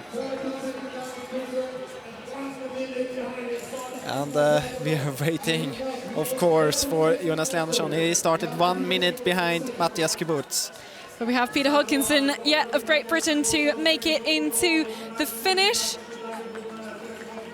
And is over a minute off the pace of the leaders, with his teammate Chris Jones into 2nd place. This is Martin Hopman coming to the last control. And good performance still. Chance for a 4th position there.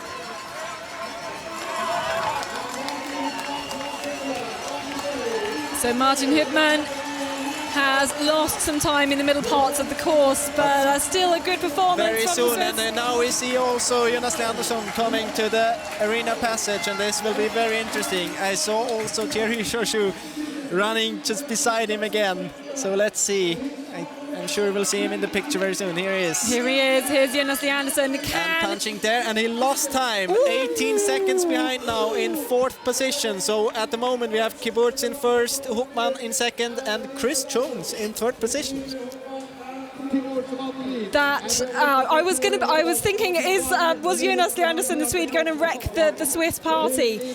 But judging by the time he's lost in that little section of the course, it's looking very close. So these guys have got a nervous wait. It's 16 seconds up to a silver position, and it's 5 seconds up to the bronze position. So bronze, I think, is still possible, but I don't know. It's a lot of time. 16 seconds, and this is Florian Howald. And let's see. It's going to be close amongst in the podium positions for Florian Howald. He's dropping behind, still got a little way to make it. And this is Kiburz on his last meters. And it will be tight for the lead. It's going to be close, but can he make it in ahead of Daniel Hübmann? And this will be very tight. Let's get confirmation. Joint first! The shared. Yeah. Well, Matthias Kiburz, do we go down to tenths of a second on this sprint? Well, we don't have the 10th of a second in our result list, so I doubt it, but I don't know. Well, that's Matthias Kiburz into the same time as Daniel Hübmann. Switzerland 1-1. Not even 1-2, 1-1. That was very, very close on the end, with, I think, Hübmann having the faster finish actually, but Kiburz managed to hang on there, and the 2 Swiss guys with the congratulations, that equal time over that course. It was very close all the way. It was 4 seconds at the first TV, it was 5 seconds at the second TV, then it was 2 seconds, and at the finish they had exactly the same time. So very similar races of Matthias Kiburz and Daniel Hübmann. Very, very similar, but we have 2 guys left to come to the finish before we can give any sort of confirmation on the overall medals, and one of them is Jonas Leandersson. Here he is. Can he run his way into a medal position? Very soon punching the last control, and we can tell he lost more time now. He won't make it to the medal places. In fact, he's already down on the medal places. So we can tell you that we have not yet, one more runner to come in. Yeah, I know, but I think we can tell you that we have Daniel Hübmann as a reigning world and European champion now. I think we can say that. Yeah. So Leandersson, he must have had some problems in the end. He lost his 45 seconds behind in the finish in 8th position. And and we know that he was 12 seconds ahead at the second TV control. So he lost almost a minute from there. And here we have Florian Howald. He is the last starting man. So, but he's already down on the time of Daniel Hübmann and Matthias Kubert. And also Chris Jones. There's no chance to beat Chris Jones. So bronze medal to Great Britain. So Florian Howald will be racing to make the podium. He should make that for Switzerland, putting four Swiss guys onto the podium. And he'll round the corner. This is our final starter, our final finisher for this men's sprint competition. And can he sneak ahead of Martin Hübmann? He will sneak ahead of Yannick Michels into 6th place there with 15.26. So that means a bronze medal for Chris Jones and for Great Britain. I am delighted to be able to tell you that. And huge congratulations for all of his team. They've known it's possible for a long time that we can get a sprint medal, and that is really great. Yeah, I think we can call it. I mean, even if we knew that he has a potential to come top 6, I think we can call it a surprise that he grabs a medal here.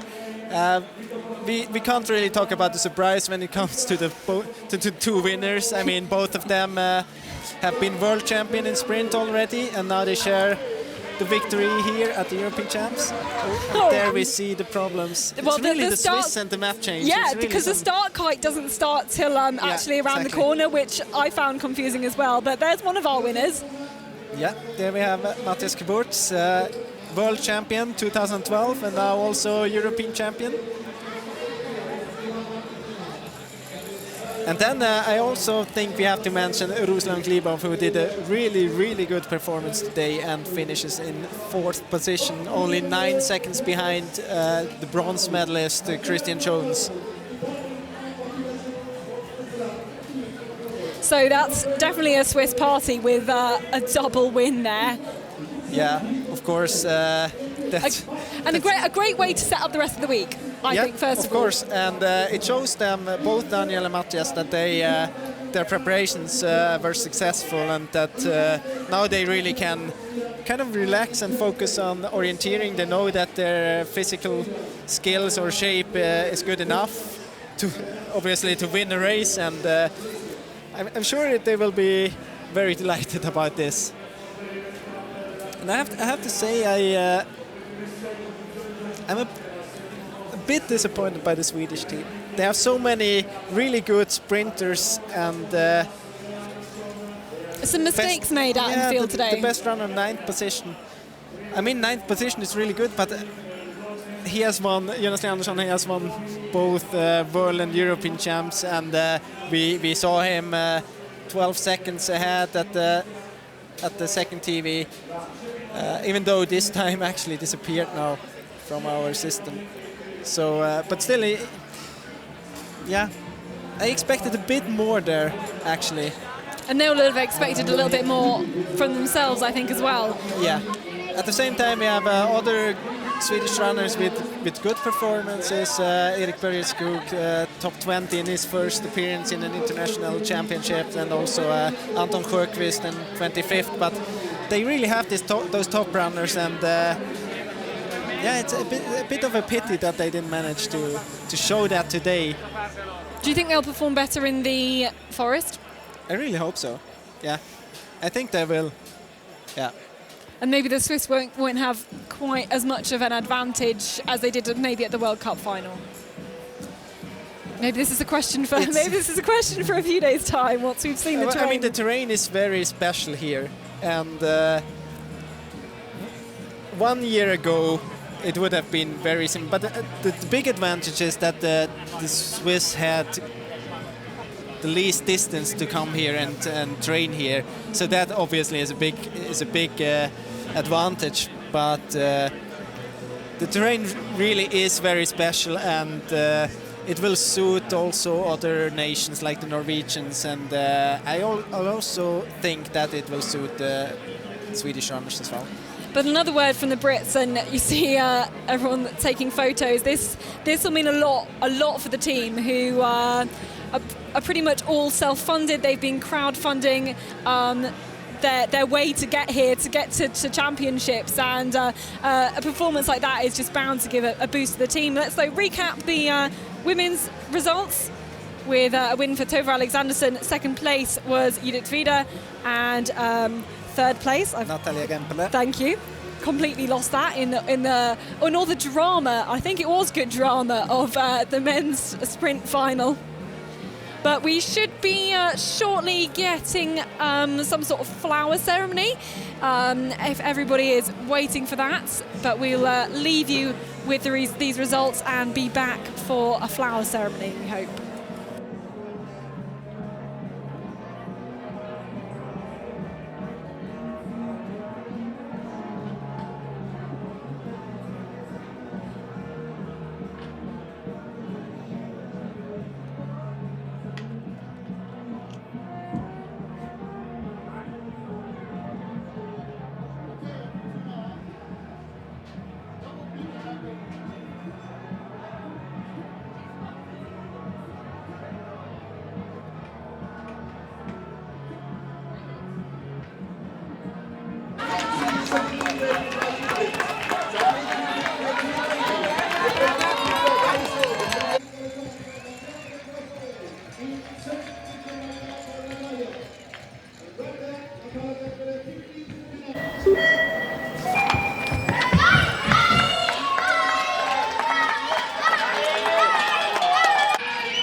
So we move to the flower ceremonies for both the women's first and then the men's sprint finals here in Mendrisio in Ticino in Switzerland.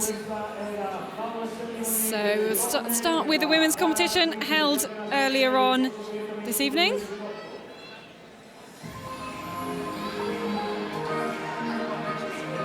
The comments are given by the responsible for sport and leisure sector of Mendrisio, Mr. Samuele Cavallini. Saranno consegnati dal capo di Castello Sport e del Ministro della città di Mendrisio, signor Samuele Cavallini. We have seen some insecurities of Natalia Gempele where to go there. Didn't happen during the course, but now at flower ceremony. She needs a map to get there, then she'd be absolutely fine, no bother at all. But yeah, that was third place, Natalia Gempele from Russia. Pretty much based in Switzerland though. Yeah, she's living in Switzerland. I know that she has been training here quite a lot as well. So almost a second home crowd for her there, and a smile to go with the bronze medal result there. Always very happy. Second place, it was Judith Vida. What a great story it was for the Swiss runner who, after having a baby in December, has come back to take a silver medal. And I mean, that just shows how much it means to her. She was not even, expecting very much from herself in this race. Her target is the World Championships in August, and that, really shows what kind of a great recovery she's made and really how much it means to her. But another great story. In first place, representing Sweden, it is, of course, Tove Alexanderson. Now, we are used to seeing Tove at the top of podiums, but not in the sprint discipline. She doesn't often run it, favouring middle and long distance, but it was an absolutely incredible performance. so much faster than the rest of the field from Tove Alexanderson, who's proved she can do it in all sorts of disciplines. Yeah, you named it. It's hard to be on the top of a sprint result list if you're not starting it. So you have to start the competition to win it. Actually, and she doesn't often start, which is why we haven't got the result. But very impressive. Very impressive performance. You said another great story. She has so many great stories in her career already, and she's not even. I mean, she could write a book.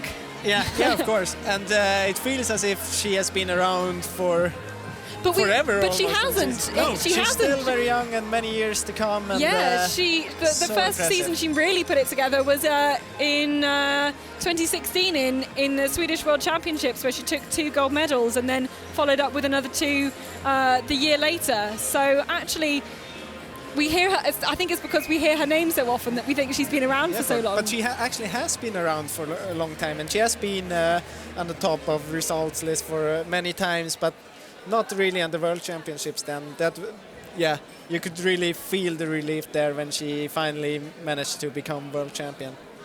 Exactly, and these are the final results of the men, which the flower ceremony will be coming up. So we just reset the stage and all that.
But we're back for the flower ceremony for the men, for the sprint final here in Switzerland at these European Championships. Flower ceremony per gli uomini per la gara sprint dei campionati europei di corsa d'orientamento. I think they've got to figure out which. No. They're going to go round the front, Chris. That's what they're going to do. Stay there. Do as you're told. Yeah, he's not that experienced in it. Yeah, hopefully as he does more ceremonies, he'll get more and more experience with this kind of thing. They've got to go around the front, and there we go.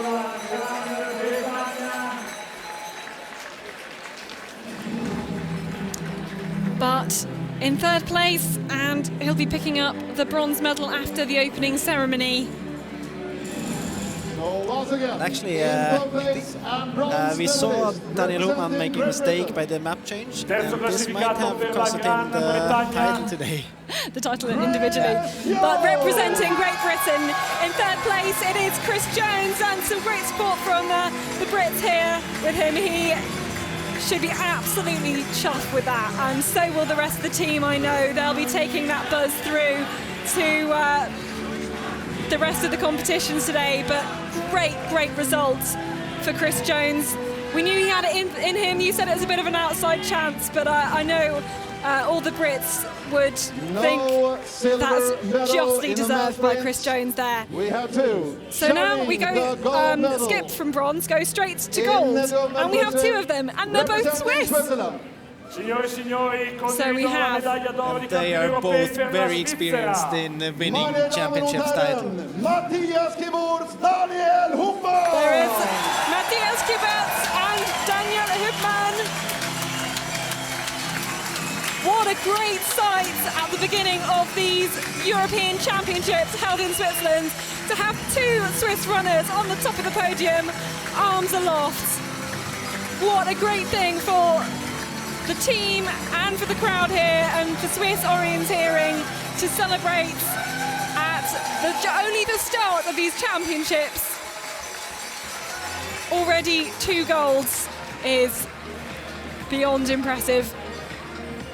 So there we go, that's the top 3. Matthias Kiberts and Daniel Hübmann showing the top spot, with Chris Jones picking up the 3rd place. The results from the men's sprints are now official. So 15 minutes from now for any complaints from the official results from the men's sprints.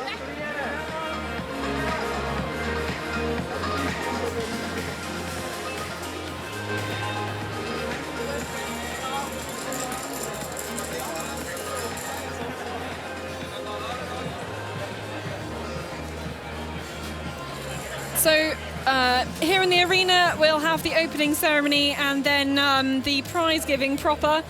But after that, for the athletes, they're going to be they have 1 rest day, and then it's preparation for the middle qualification, and we have the middle final. We have the middle final, which is on Wednesday, and we'll be back for that one here on Live Orienteering. But from myself and Jonas, it's goodbye for now, and we will see you then.